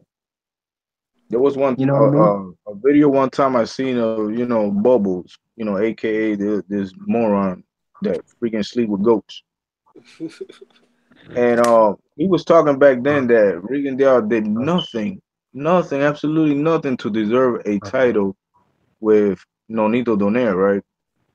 He obviously doesn't have any of his videos up, but I record, man. I got a sharp mind. But then I went and I researched Nonito Donaire's record, right? Prior to him fighting Vic Darchinyan, who was actually a pound for pound top 10 and an undisputed champion. You know what I mean? Yeah. And then you look at Donaire's record fighting before he fought Vic Darchinyan. What the hell did he do to deserve a fight with Vic Darchinyan? If you're gonna be complaining about what Regal has done to fight Donaire. It's called a risk. They don't want results. They don't want results. They just want they want the results they want. And that's their fighter not to lose. It's the same example I gave you with Charlo. Okay, if Triple G chooses to unify, all right, I ain't gonna hold that against them. But the fans, no Right. protest with fucking Brooke, no protest with Wade, no protest with Rosado. I like Rosado, but he was a fighter moving up, and he fought Triple G's first fight. No protest. Charlo Yeah. steps on the scene. They got every excuse in the book. You know what I mean? His shoes ain't tied properly and shit like that. You know what I mean? It's not hard to tell. See, that's why I said what I said earlier, cause like I'm from Texas, y'all. Like I was born and raised in Texas. I didn't live different places, but Texas is my home. I got a tattoo of Texas all across my back. But Yeah. I want to see Earl Spence fight, man. I don't want to protect him. I want to see him fight. Even if he lose, I'ma still be happy because I saw the fight. You know what I'm saying? Yeah. Hey, Trey, it would be awkward if you got a big ass tattoo of Texas and somebody thinks you're from Jersey. Yeah, they'll hear my accent and hear some of the things I say. They'll know. You know what I'm saying? Yeah. I appreciate Speaking it. of Rosado, it's funny because Abel, was it Abel Sanchez? Oh yeah, he goes. No, because remember when Lara was calling out Triple G, the Abel like, oh, he's never called us. Why can't he call Tom Loeffler? Tom Loeffler, you know how he's stupid. Call Tom Loeffler. Tom Loeffler. Yeah. So that shit had me bugging because I remember when Tom Loeffler called Gabriel Rosado's management to set up the fight with Triple G. Yeah. They set that up. It wasn't that. Remember that time, Gabriel Rosado was, I think, ranked number 1, number 2, for a junior middleweight title. So he bypassed whether his mandatory or his number 1 ranking to fight Triple G for the middleweight crown. Yeah. So how is it that Gabriel Rosado didn't have to call you to set up a fight with Triple G, but Al Heyman and Lara's people have to call you? You know what I'm saying? Yeah. Come on, man. You people are tripping. Yeah. So when you call out all this stuff, they start calling you a fanboy. Oh, you're a fanboy. Yeah.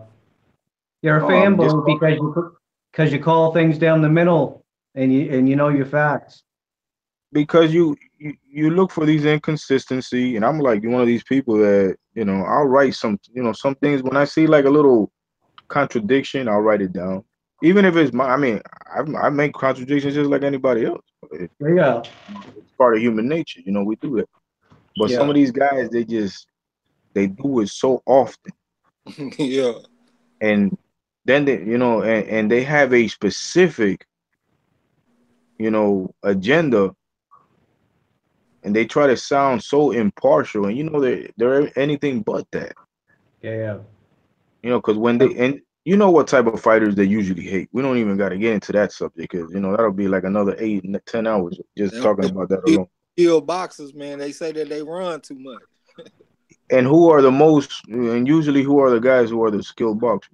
It You be know, the it's obvious. darker skinned people a lot of the time. You know what I'm saying? I mean, it's crazy, man. These I guys got are. for all boxers, man, that can fight, man. Whether you Caleb Plant or you dark as Terrence Crawford, as long as you can fight and you got skills, I'm rocking with you. You know what I'm saying? You notice that they don't really fuck with Caleb Plant, right?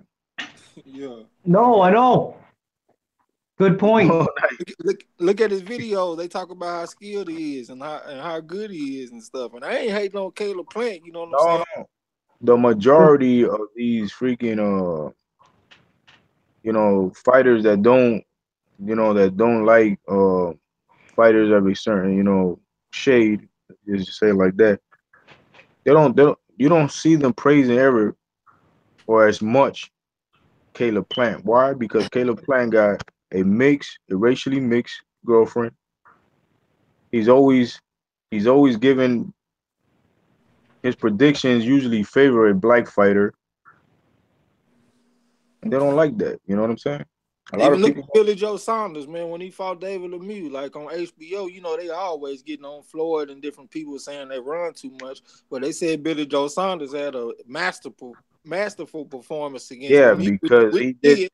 because he did the little Babe Ruth looking shit, like he's looking into the outfield, pointing at the outfield. Hey, that's where I'm gonna hit the That home was run. that was fly though. I can't even lie. Billy Joe did get slated down here in Canada, though. Oh, he did? Oh yeah, bad man. I didn't even like it. I was like, no, Oh, man. oh Like yeah, because the Lemieux. man, Yeah, they like Yeah, I Lemieux. was like, the man won. What do you Yeah. stop?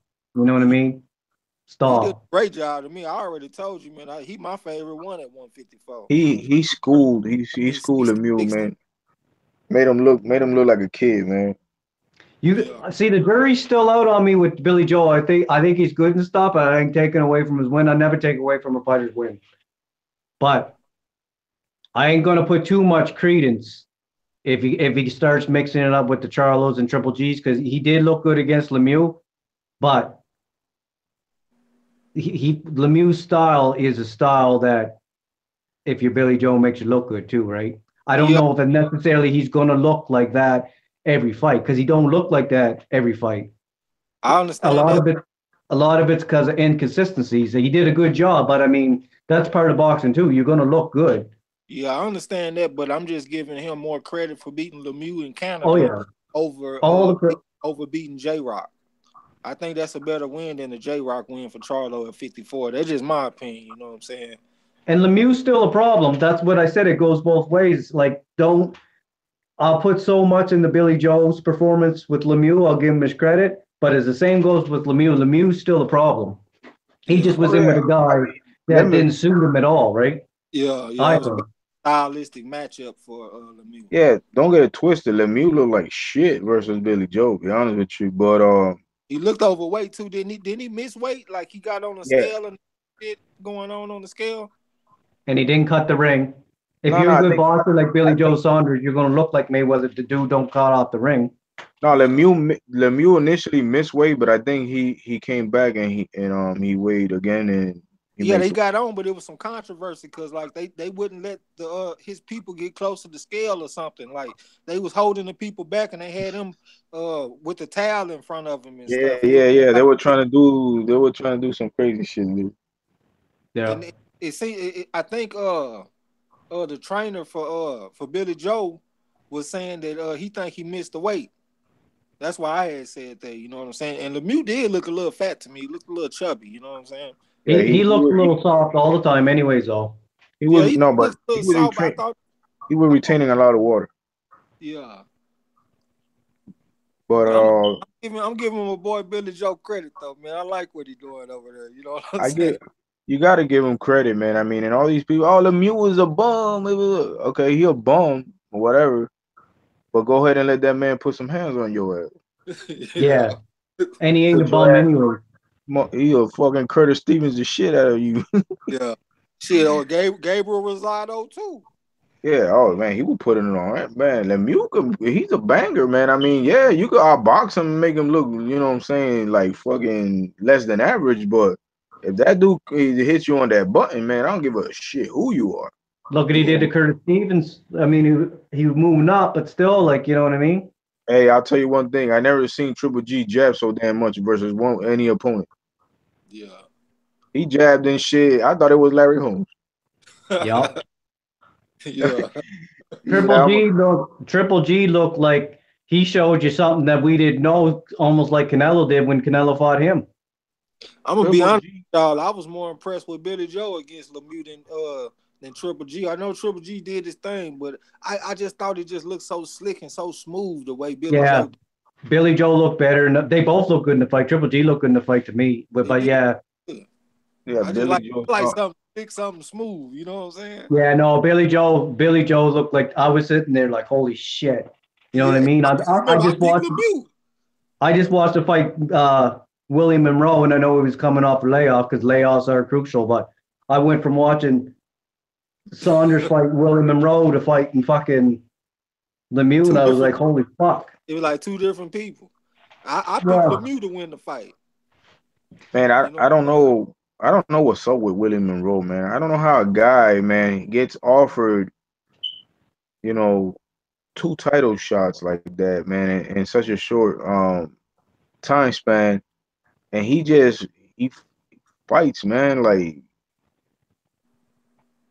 he fights so He what's ain't the got no word? heart. He ain't got no Not so much heart. like he ain't got no heart. It's like he just has no ambition. I Yeah. mean, like it really doesn't matter to him whether he loses or not. I'm like he could get another title shot whenever the hell he wants. You Do know, you time. find too? Sorry, go ahead.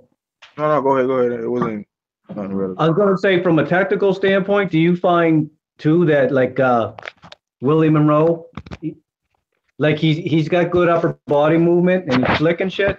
Do you find he has trouble cutting the distance? I don't know if it's because he don't want to commit to it or he just has trouble. I find he has trouble cutting the distance. You know what I mean? Does Willie Monroe have trouble cutting the distance? Yeah, like closing the distance. That's what I meant to say. Well, first of all, Willie Monroe has quick feet, but he has Yeah, sloppy footwork, yeah, meaning that he crosses his own feet when he doesn't need to be crossing his feet. And yeah, that's what landed him in trouble against Golovkin. If you go back and you watch the fight when he got in that corner, he stepped in with his right foot over his left foot. So then he tried to yeah, go backwards and he got met by that Triple G left hook yeah, because he cut him. He's stopping his own footwork. Like it's like, almost like a basketball picking up the dribble.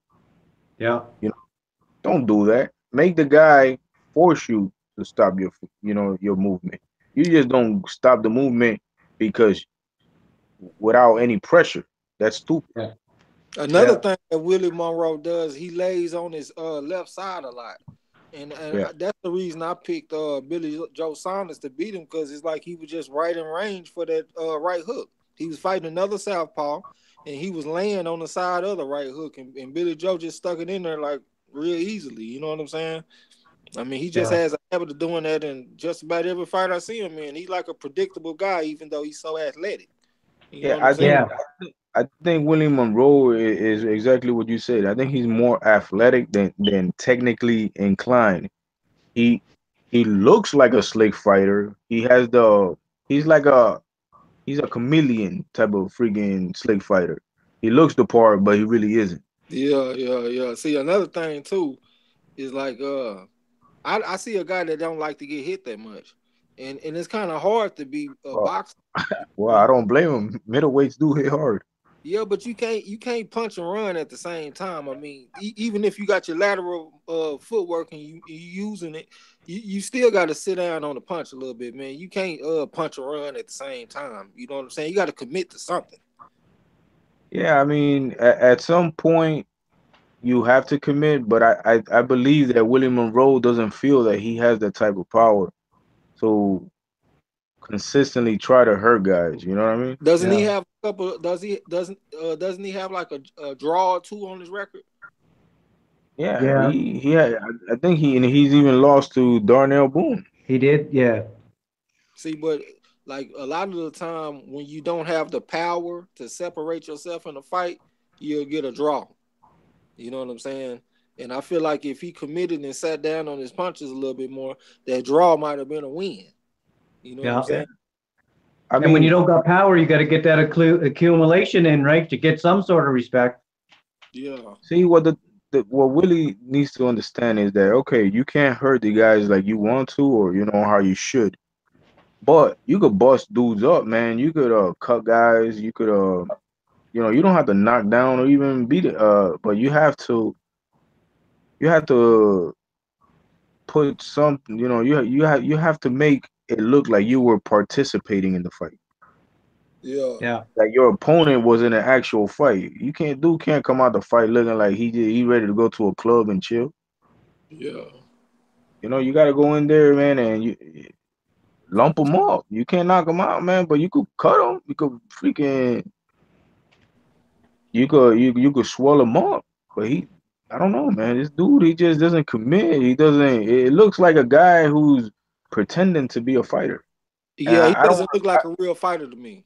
I don't want to say it like that because I do give him respect for getting in the ring, but you know he's more busy tweeting and shit than actually trying to hurt somebody. But 90% mental for a reason.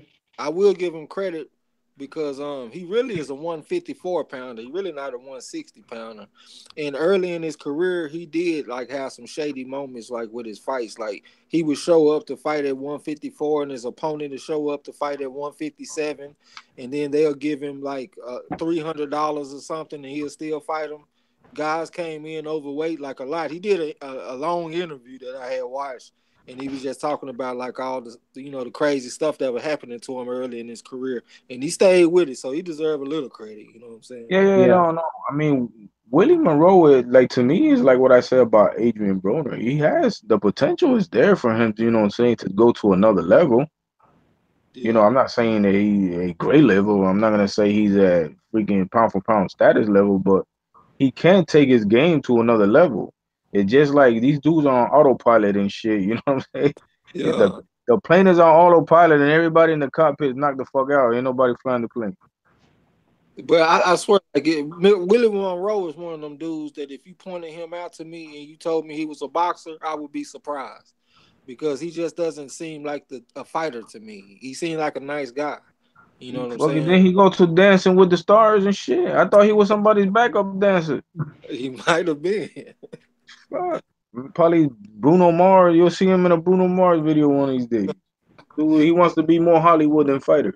I think he said something about Dancing with the Stars in that interview that I had watched. As a matter of fact, Ah man, boxing, man, you can't. Boxing is a jealous mistress, man. That bitch yeah. demands everything. If you don't give that bitch everything, you gonna get fucked. Yeah. But he brought up a good point in that interview, though. He was talking about how, like the public, we be thinking that guys be ducking, but it be actual stuff in the contract that'll keep them from fighting. Like for example, kind of recently, everybody was saying that Errol Spence Jr. ducked Miguel Cotto, but I think they were saying like in the contract, if he was to beat Miguel Cotto, uh, Golden Boy Promotions would have promotional rights for Errol Spence's next 3 fights. So that Yeah. made her not want to fight him. You know what I'm saying?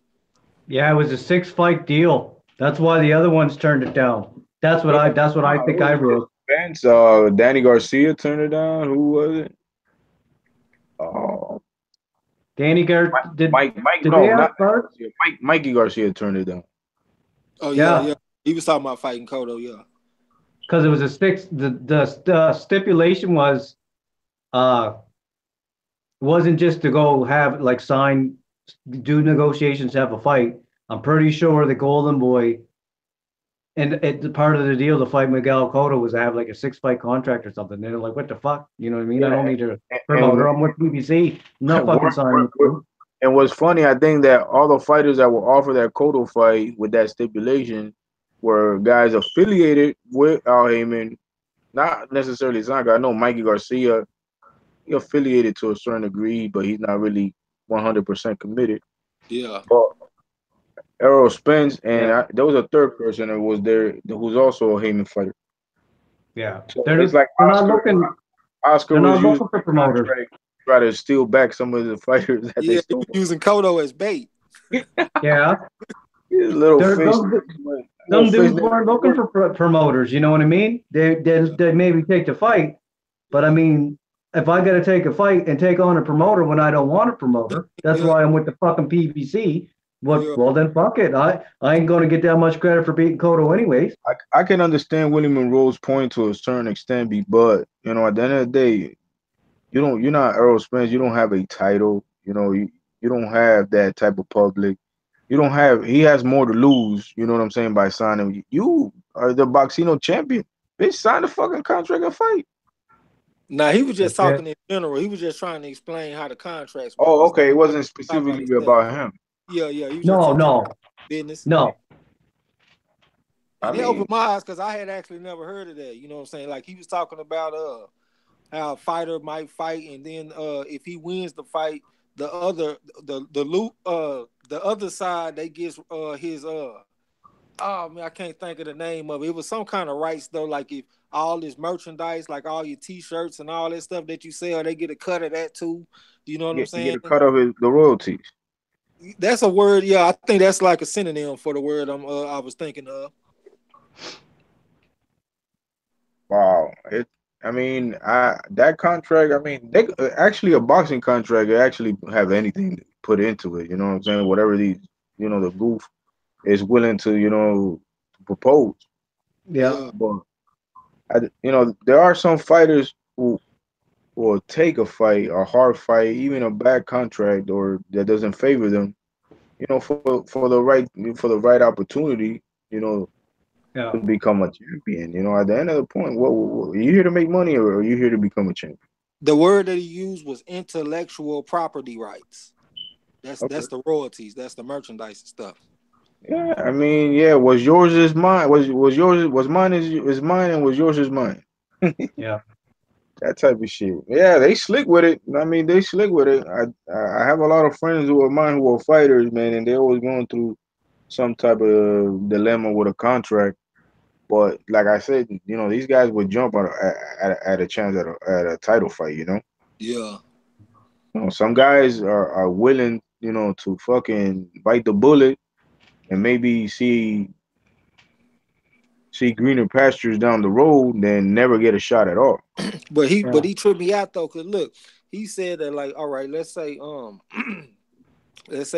you sign a contract, and if you win the fight, you have to give 50% of your intellectual property rights for the next 3 years. And let's say you got $4 million for winning the fight.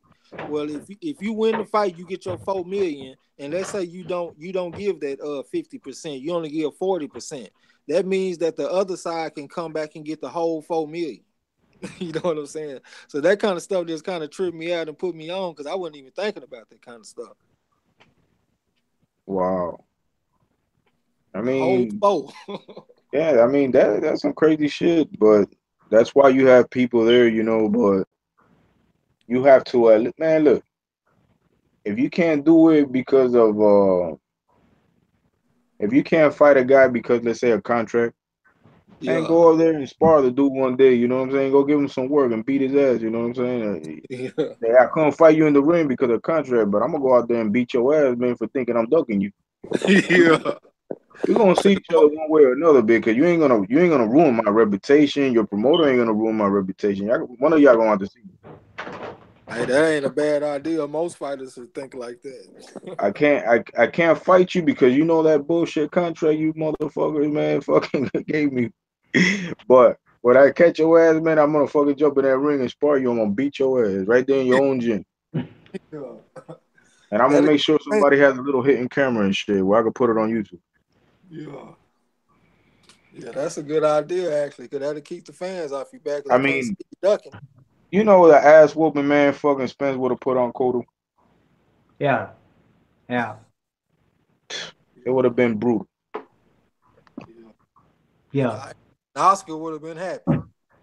Yeah, no, you know what, Miguel Cotto, what he's worth, you gonna charge his ass double. Yeah. But oh, you guys were talking about Saddam Ali, man, and who do you think he's gonna fight? Where do I think he's gonna fight? Or who? No, no, who? I don't know. I never really I'm, put I'm much guessing. into it. I'm guessing Kell Brook or freaking Liam Smith, man. I think Cal Brooks coming. because if you go back on boxing scene and the day I'm not talking about within hours of Ali, I'm talking about probably in the morning or maybe even that same night. Eddie Hearn and Kell Brook were like, "Oh, don't hold on that belt too tight. We coming for that belt." And it's funny because everybody else was everybody else in the division got a belt, but they never made no comment like that. I think Ali gonna go back down, man, because I don't think he can whoop none of them dudes. I think he should go back down. Well, no, I don't know if he should, maybe from a boxing standpoint. I Yeah, mean, he's coming off a win, but I think it's more beneficial that he goes back down. He done already took one ass whooping from Jesse Vargas, man. I can't see nothing that he gonna do with none of them dudes at 54, not even Kell I Brook. I tell you one thing. It would be a lot better for his it would be a lot better for his what's the word I'm looking for? His legacy or something. Not legacy. It would be a lot for his longevity to go back down because not that he can't get his ass whooped at 147, but He got some ass whoopers at 47. oh no, he got a lot of ass whoopings waiting on him down there too. But And I mean, he can campaign down there. I mean, Jesse Vargas got him, but that fight was competitive. I mean, Lara is not the biggest puncher at fucking 154, but if Lara will fucking dummy his ass up. You know what? And I didn't Miguel, notice. I didn't notice, but Saddam Ali is 5'9", man. I thought he was a little shorter than that. He He might looks be like yeah, competitive at 47. I, For a lot he of looks like guys. he pushing 5'8" to me. I mean, but I didn't really see him that much taller than Miguel Cotto when it was, and Cotto ain't nothing but like what 5'7", Yeah, they yeah, got him he's at short. 5'7" on Google. probably like I 5'8", 5'8.5". I mean, with these people, man, you never know. These guys are like the same, like the football players coming out of college. I Yeah, agree with Sanctus. I think he should go down because I'm not quite sure that fucking a Miguel Cotto at that age is a fucking good acclimation fight, like to get ready for 54. well, Nah, he got some rounds under his belt though. he got some Yeah, with good a rounds. I fucking mean, 50-year-old. Yeah, but I had said originally that I think he should go back down too. Though I'm with y'all. Yeah. yeah, man. I mean, Saddam Ali's not a bad little fighter, man. He just like he's in limbo. I don't know how else he's in limbo. You go Shit. down, you might get your ass fucked up. You go up, you're gonna definitely get fucked up. So he's right. If he's smart, I'm telling you, they'll pick his opponents for him. Try to get somebody who's not a huge puncher, you know what I'm saying, with a But didn't Jesse decent Vargas wrestling. stop him? Yeah. Yeah, he stopped him. Yeah, I thought he did. Yeah, he put a beating on his Yeah, ass. yeah, he put that jab in his life and put that right hand over that shit. Came up over the top. Wow. Yeah. Yeah, Jesse Vargas. I didn't really like his little comment calling Keith Thurman a coward because, like I said, I'm real strong with the hypocritical bullshit when Yeah. you're doing it, more than once. Because he fought Wayo Omotosu and shit, which a lot of people felt he lost that fight, got hurt in that fight. Omotosu asked him for a rematch. He just never went back and got with that dude. So Yeah. the fuck you calling the next man a coward when you lost a fight, got a little gift, and then the guy man asked you for a rematch and you didn't even want to see him. So he Because was calling Tim. if you call him Yeah, a he was. coward, you might get him to come out and get that Yeah, check. yeah, yeah. Oh, yeah. I know why he was doing it. He trying to invoke emotions, but you know I think Oliver Diaz wanted a rematch too. who? Yeah, I think he. Yeah, as a matter of fact, there was a guy before that Russian. Uh, or it might be him. Yeah, yeah, yeah. Is that dude? He wanted a rematch because he beat Jesse Vargas. Yeah. He beat Jesse Vargas, and it was a close fight because I know Jesse Vargas fought like two Russians back to back, and I thought both of them beat his ass. Not Yeah. beat his ass, but they won the fight. And I but like Jesse. I like his jab. Wade Matoso, man, I think he hurt Jesse Vargas badly. He had him doing the stinky leg all over the ring. Jesse Yeah, Vargas also kind of hurt him. You know, it was a good fight. But I Yeah. yeah, thought I thought Omotoso, the African, you know, he won the fight. Jesse Vargas didn't want to give him a rematch. Then he was fucking hounding and calling Timothy Bradley a coward because he didn't want to fucking give him a rematch when he wanted. You know what I'm saying? You're And not and getting a Timothy rematch. Bradley won. He won quite convincingly.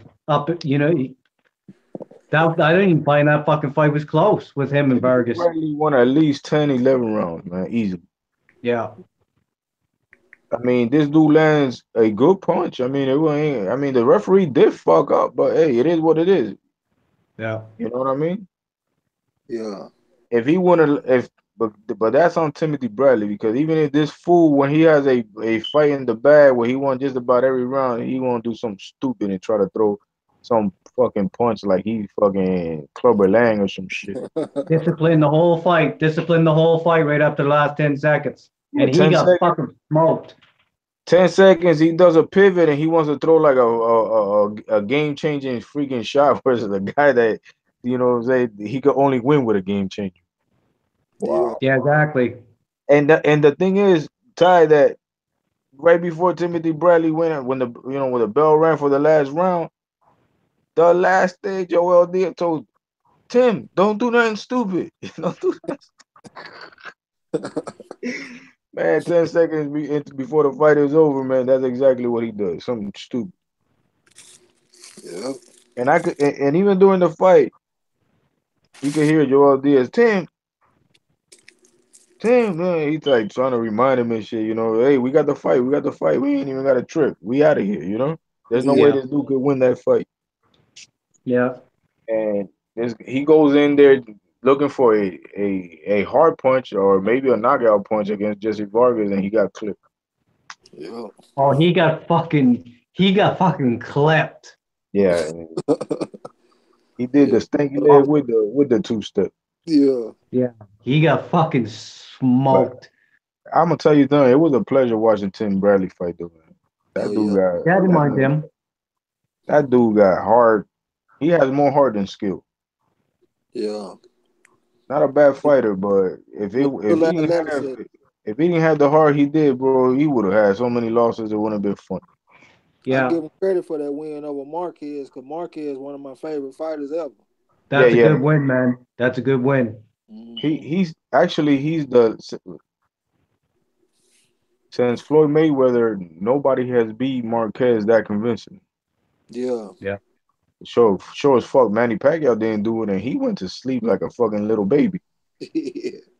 He was like crawled up and shit, face down, ass up, boy. Yeah. Yeah, he went into a coma. Hey, I swear to God, people ruthless, man. The first meme I saw that shit, oh my God. Yeah, Yeah. man. That he got smoked. The internet is raw and Oh, uncut, as a man. matter of fact, there was a dude talking about that punch was lucky, right? I was talking to that with Ty. That dude, some clown there talking about, oh, because yeah, like Marquez hit Pacquiao with that lucky punch because Manny was whooping his ass. I told him Okay. now go back. I told him go back and look at the other fight before. You're gonna see in I think it was the third or the fourth round. Somewhere on. Look at the highlights. You're gonna see the same lunging jab, Marquez stepping out and throwing the right hand right inside of the jab, hitting Manny Pacquiao on the same side of the face. But the only thing he did is just wobble Manny, and Manny took a step back. Yeah. Yeah. He hit The him with that result, shot for 4 fights. the Thought it results was a were fluke. different. There were different results, obviously from the punch, but Yeah. the same exact punch, the same counter he did it in the previous fight. They've been studying that shot, man. Yeah. Yeah. Yeah. That's Because my little Manny closes the distance fucking with no defensive responsibility at all. He lunges to fuck in and shit. yeah. And you know what the problem with Manny Pacquiao is? Everybody always tells about how good his footwork is, but his feet are actually what alert the opponents of what his intentions are. So he Yeah. does that little stutter step, hop, hop, hop, hop, hop, hop. Then you know that this guy's gonna come up with something because he's not gonna do that and then dart back out. When he Yeah. does that little stutter step forward, he puts himself in no man's land. So he either commits to the punch, or he defends. Nine Yeah, times he out of don't got 10, educated footwork. His footwork's not fucking educated. that little shuffle, man, that actually, it what's the word? It alerts you that Manny Pacquiao is getting in the position to try to attack you with that left. He gives you an indication. He gives you Yeah, an indication. that it indicates of his intentions, and he does that a lot. I mean, I'm surprised he won. I mean, every time he's lost, he's gotten countered, and a lot of the times you'll see that the counter is because of what he does with the Yeah. same little stutter step. He been getting hit with the same shots his whole fucking life. Yeah, If you're fucking if Marquez if Marquez's fucking that shot that he hit him with was a fluke, then all fucking Michael Jordan's rings was a fluke. Like he fucking been hitting that dude with that same shot for 4 fights. Yeah, I mean, so I don't know what the hell these guys talking about. It's a lucky punch, man. What the bro? Some of these guys just be saying some reckless, outlandish shit. Yeah. And when you try to at least enlighten them, because I don't Yeah. mind being enlightened. If somebody knows some shit out, please tell me. Don't let me keep acting the fool. Shit, Yeah. Exactly. God damn. I don't Yeah. want to keep making the same mistakes, saying the same dumb shit. But I don't have no problem with somebody telling me what. But some of these people, you actually, hey, bro, look, man, you should look at it this way, or at least think about it. Yeah. Hell, you know what the fuck you doing? Okay, Yeah. get in the ring with me and see, and you'll find out real quick. Yeah. A lot of people didn't like the Mayweather Pacquiao fight, but that fight actually made me appreciate Mayweather a little bit more. Because when Mayweather fights orthodox fighters, he like to pull counter right hand. But since Pacquiao was a southpaw, I just like how he kept pulled and he countered with the jab. You know what I'm He saying? So took it wasn't as spectacular as a pull counter right hand, but it was just still pretty to see. You know what I'm saying? Floyd simply just took advantage of his fucking flaws. The only thing that surprised me about that is I thought Floyd would take a little bit more control of the fight. I thought he would start walking Manny down. Yeah, I mean, his father, shit, damn near freaking smacked the shit out of Floyd, man, for not doing it. What the hell you He doing? wouldn't throw. He wouldn't throw the hook. yeah. Floyd What wouldn't the throw the hell hook. is that, man? You don't understand shit. I don't understand. I don't even think Floyd understands his father, dog. Like, think about it. Hey man, hold up, Sanctus. Get off my man. Yeah, he'll probably fuck around and rap some shit. Hey, you better hit him, man, right in this bell so he goes down, or he's another clown. Yeah, he just simply took advantage of his flaws, man. Senior was telling Floyd, man, this dude ain't got nothing for you, man. Beat his ass. Floyd was Safety like, first fight, and then Floyd's defense. Could you look at the pressure they had on him? Like, you know what I mean? Like, Yeah, if but that he was would a have lost bust to that me. fight, everything he did wouldn't have fucking mattered. So, I mean, I would have played his safety first too. no, If Floyd didn't do wrong because he looked at his father like, Dad, this little motherfucker hit hard as fuck. And the shit that I got on the line, they're gonna take it out more on me if I lose. I'm just sticking. If you're gonna be defensively irresponsible, for what I got to lose. I'm just sticking that jab out. I ain't fucking hooking you. I ain't even giving you a chance. So You just gonna take what the defense give you. you Why bang wouldn't and why wouldn't you be defensive when your aura commands so much fucking revenue? You know what I'm saying? yeah. But you know what? But what if he would have gambled and he would have beat the brakes off of him? I think that He might could have have if he walked him down. He could have if he walked him down. been. How would that have affected him monetarily? Because that was the biggest fight in history. He had the whole world watching. If he would have Yeah. took a chance and beat the hell out of him, that might have turned into some more money later. Because Yeah. like even going into other fights like Berto and stuff like that, people saying, "Man, I'm not spending my money on no damn Mayweather fight no more." He might have had everybody saying, "I can't wait to the next Mayweather fight." Risk wasn't worth the reward. I see. To me, man, I don't even think. I don't even. I never really thought Manny belonged in the same ring with Floyd Mayweather. I'm I gonna be never honest. was under the I'm impression. gonna be honest with you, Ty. Back in like 2009, I thought it was gonna be like the greatest fight ever. Like when Yeah. when Pacquiao was beating Cotto and all them guys. Because I'm not gonna lie to you, man, that Pacquiao Cotto fight is like a classic for me. I love the second round in that fight. Like he slipped so many little sneaky shots in on Cotto, it was crazy. So I was like, man, I wanted to see Mayweather deal with that. You know what I'm saying? But we Yeah. just didn't get it the way we wanted. That's why I'm hoping I don't get the same thing with Thurman and Earl Spence. You know what I'm saying? Yeah. See, that's the thing, man. That I think I think if Thurman or Anthony Joshua, if either of those guys lose, or even if their opponents that they're supposed to fight that everybody wants, even if the opponent lose, man, there has to be a major backlash against these motherfuckers, man. Yeah.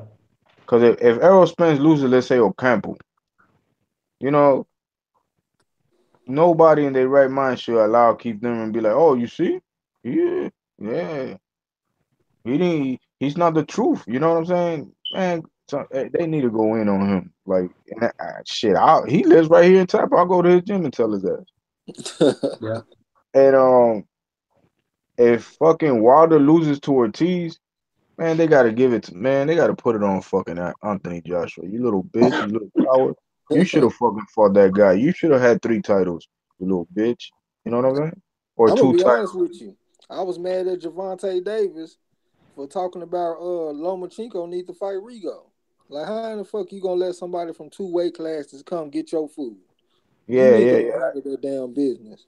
Javante Davis, man, I don't know. I don't think that dude is the sharpest tool in the shed, man. You know what I'm saying? You just because he sounds stupid when he talk. No, man, it's just because he said dumb shit. Yeah, that too. And like, he need to go see Rigo. Why he Yeah, gotta see Rigo when this dude is in your weight class, you big dummy? yeah, Why you gonna let a smaller man than you, man, try to handle your work? yeah. That's what I was saying. Everybody Like was what? saying, If Rigo would have beat fucking Loma, what, you were gonna fight him? yeah. Come on, man. Everybody was saying That's I need to corny leave him shit. alone because he was too young. He doesn't want to fight Tevin Farmer. He doesn't want to fight Robert Easter. He doesn't want to fight anybody, bro. You don't think he's Ah, gonna mix it up with Farmer? You don't think? I would like to see that fight. Stylistically, man, it's very attractive to me. See the little slickness of Tevin Tank, with his boxing, punching skills. It's an entertaining fight. Why not fight him? Why? Yeah. Do you Floyd think he's too. going to? If you could fight a fool from England named whatever, Liam, Liam Walsh. Walsh. man, all these motherfuckers over there named Liam some shit. There's like a Liam in every block. Yeah. I know two That off the top: Liam Walsh and Liam Smith. Liam in England is like Jesus and shit in Mexico. Yeah. But yeah, man, if you could fight a dude way over there, why the hell you can't fight? You know what I'm saying? And let damn let another dude right here from your own country eat, man.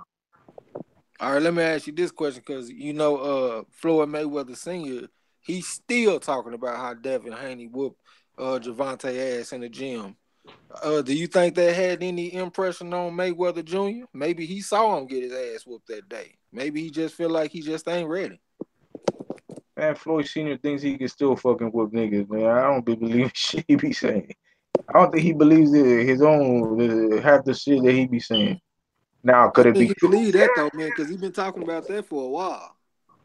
I mean, Devin Haney good. I mean, I think in a real fight with 8-ounce gloves, I think Tank knocks his ass out.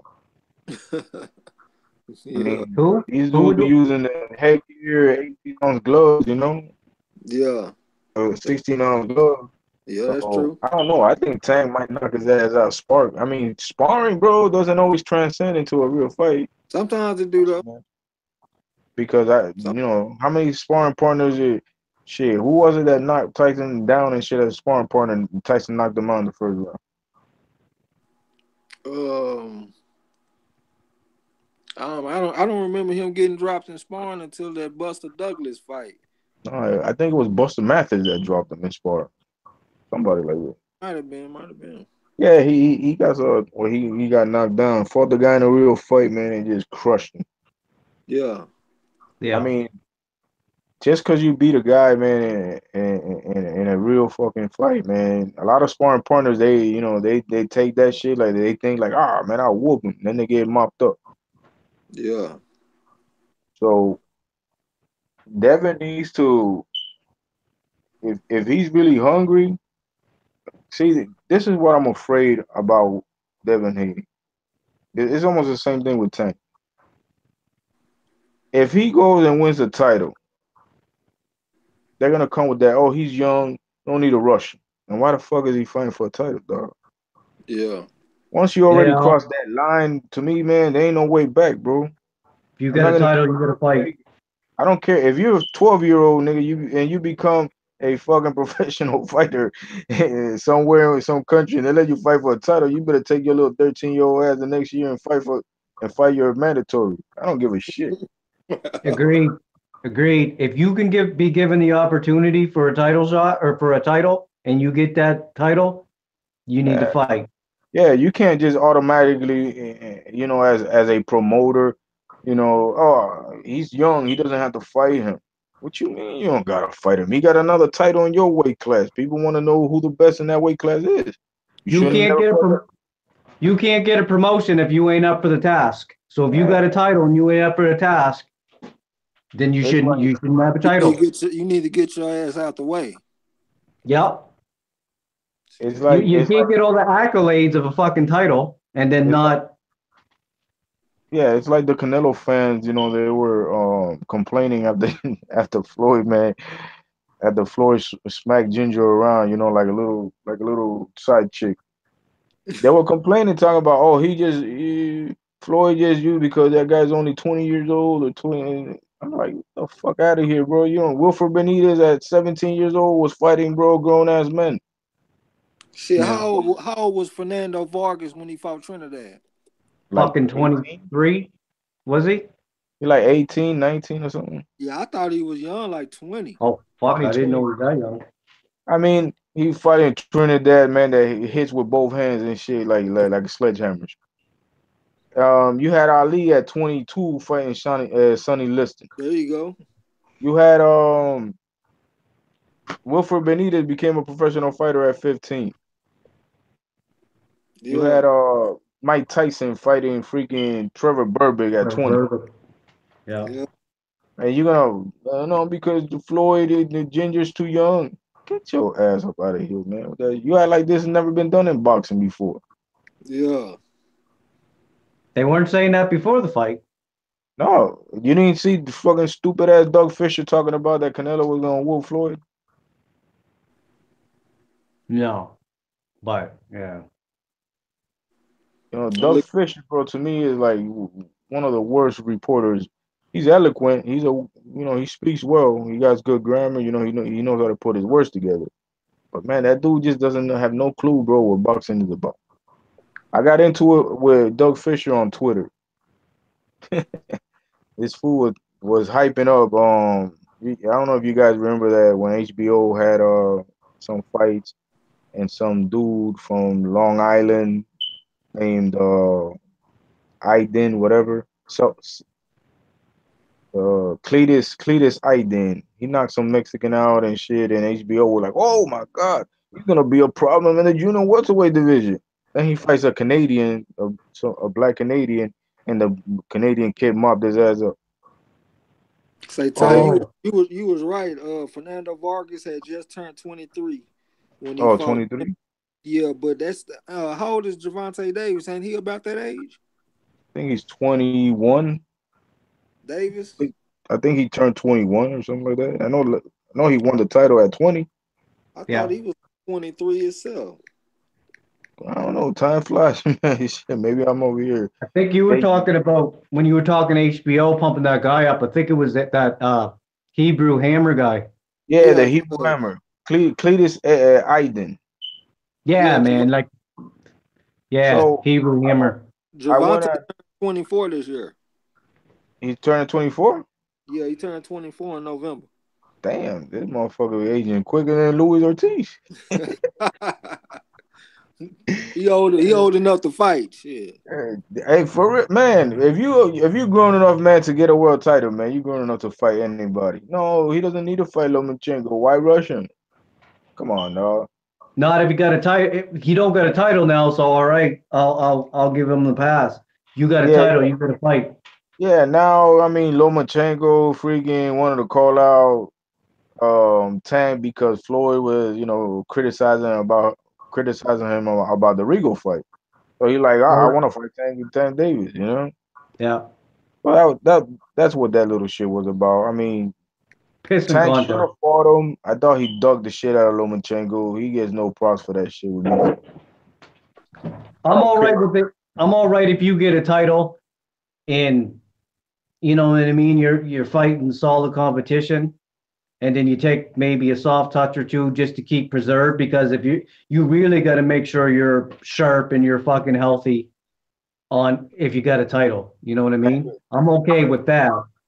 I'm Hey, okay with anybody kind of doing that, but it's when you take soft touch after soft touch after soft touch after soft touch after soft touch. That's the shit I don't fucking like.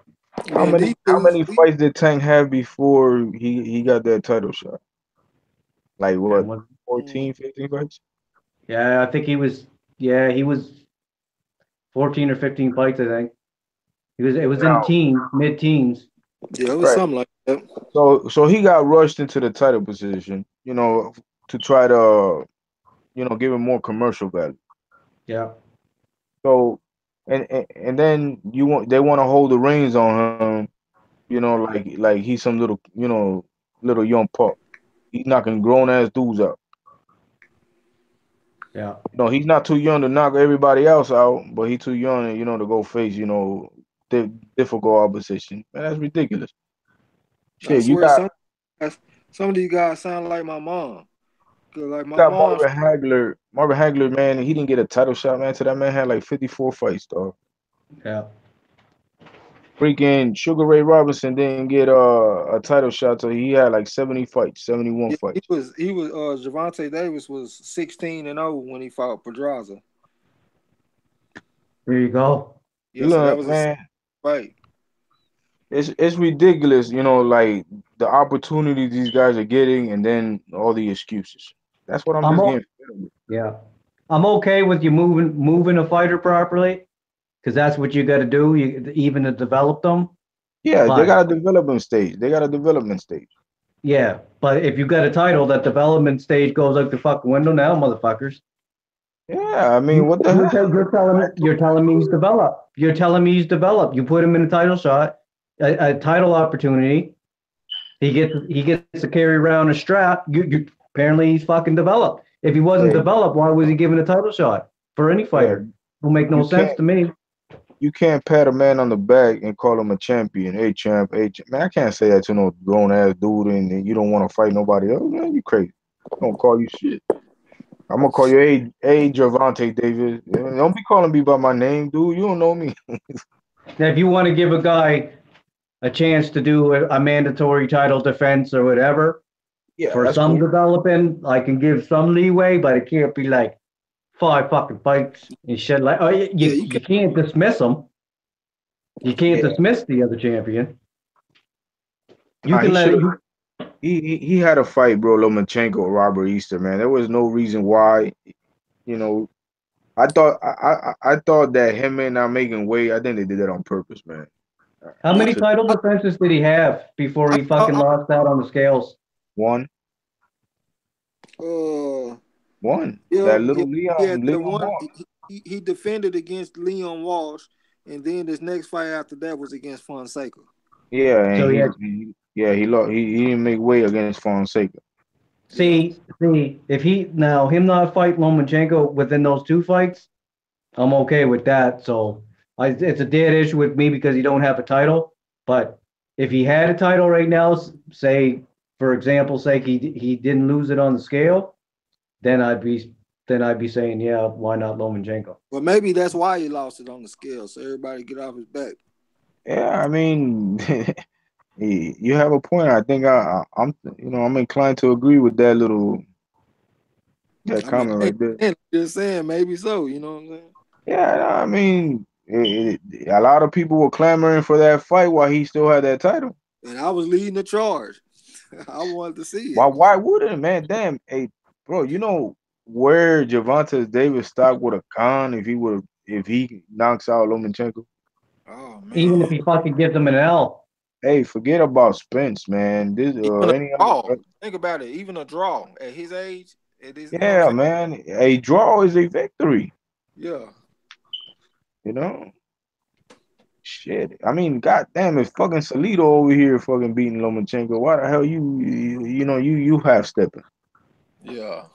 Hey, y'all know? You calling from somebody from 2 weight class below you to come fight the man. Yeah. Fight Rigger, man. I got Rigger down. You know, with your turkey neck little fucker.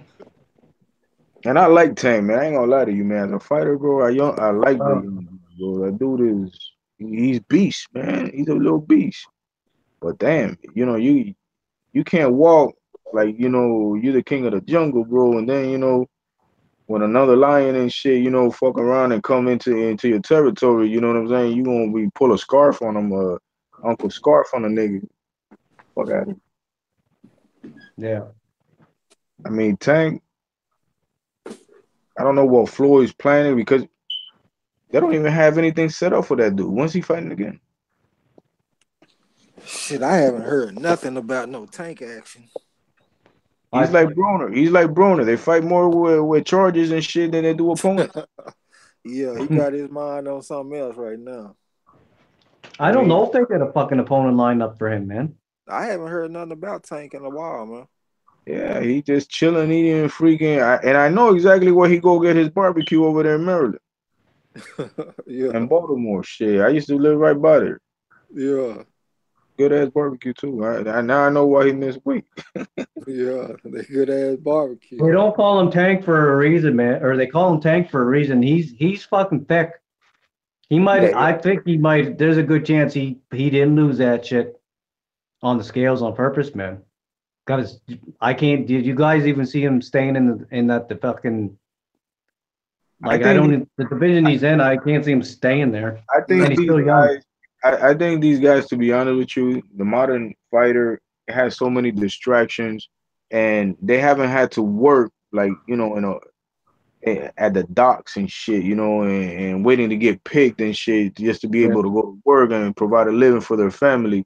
They haven't had to work in a coal mine and shit, or in a steel yard, that type of work to produce ends meet, So they're easily distracted with shit, that has nothing to do with, responsibility.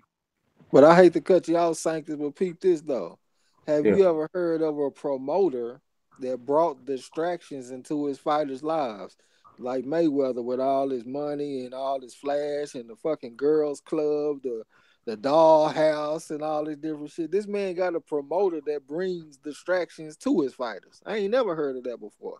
Shit, we wouldn't have had time. Like, we wouldn't have had Hagler, Hearns, and Durant. They were fucking with Floyd. They'd be right there in the doghouse 24/7. I mean, goddamn, if you had a promoter and they had the doll house, I mean, I couldn't say I Shit, wouldn't take Durant would have been in that strip club. Say no mas for real. I Yep. But mean, but I that's agree, man. crazy. I mean, I think Floyd, he educates them on business, but then Educates them on bullshit at the same time. he like he like counteracts it with dumb shit. Yeah. So first of all, if you my fighter, fuck what I do. I'm a billionaire, man. If I want to go out there, don't be thinking you gonna ride with shotgun with me, man. Get your ass in bed, nigga. At 9 o'clock, you gotta go train in the morning. Yeah. Yeah. You gotta make the same sacrifice I did. I mean, because Or like you look at Floyd, you have to say that Floyd was disciplined. I mean, he didn't do everything right, but he still found time to do what he had to do. oh, Floyd is disciplined for Floyd. You get Yeah, it? exactly. But everybody can't be Floyd. He Yeah, can't have these man. those. He can't have these dudes at the dollhouse at 3 in the morning. You Shit, know what is it? A big boy mansion and shit, man, full of bitches in every room. Get out of it, what man. I'm Yeah. Shit. I'll be like, I swear to God, I had no fucking energy. Like 10 Red Bulls when you put me away my ass. saying? Hey, Boys, I got to cut out on you. Sorry to cut you off there, Sanctus. I got to cut out on you because it's 2 o'clock here. I got to fucking get up for 7. All right, buddy. All right. Good chat. Good chat. Yeah. Man. I Most enjoy definitely. it, man. All All right. right, bro. Y'all take it easy, man. I'm gonna get with y'all tomorrow. All right, Yeah. bro. Take care, man. Already. All Peace. right, Ty. Dale.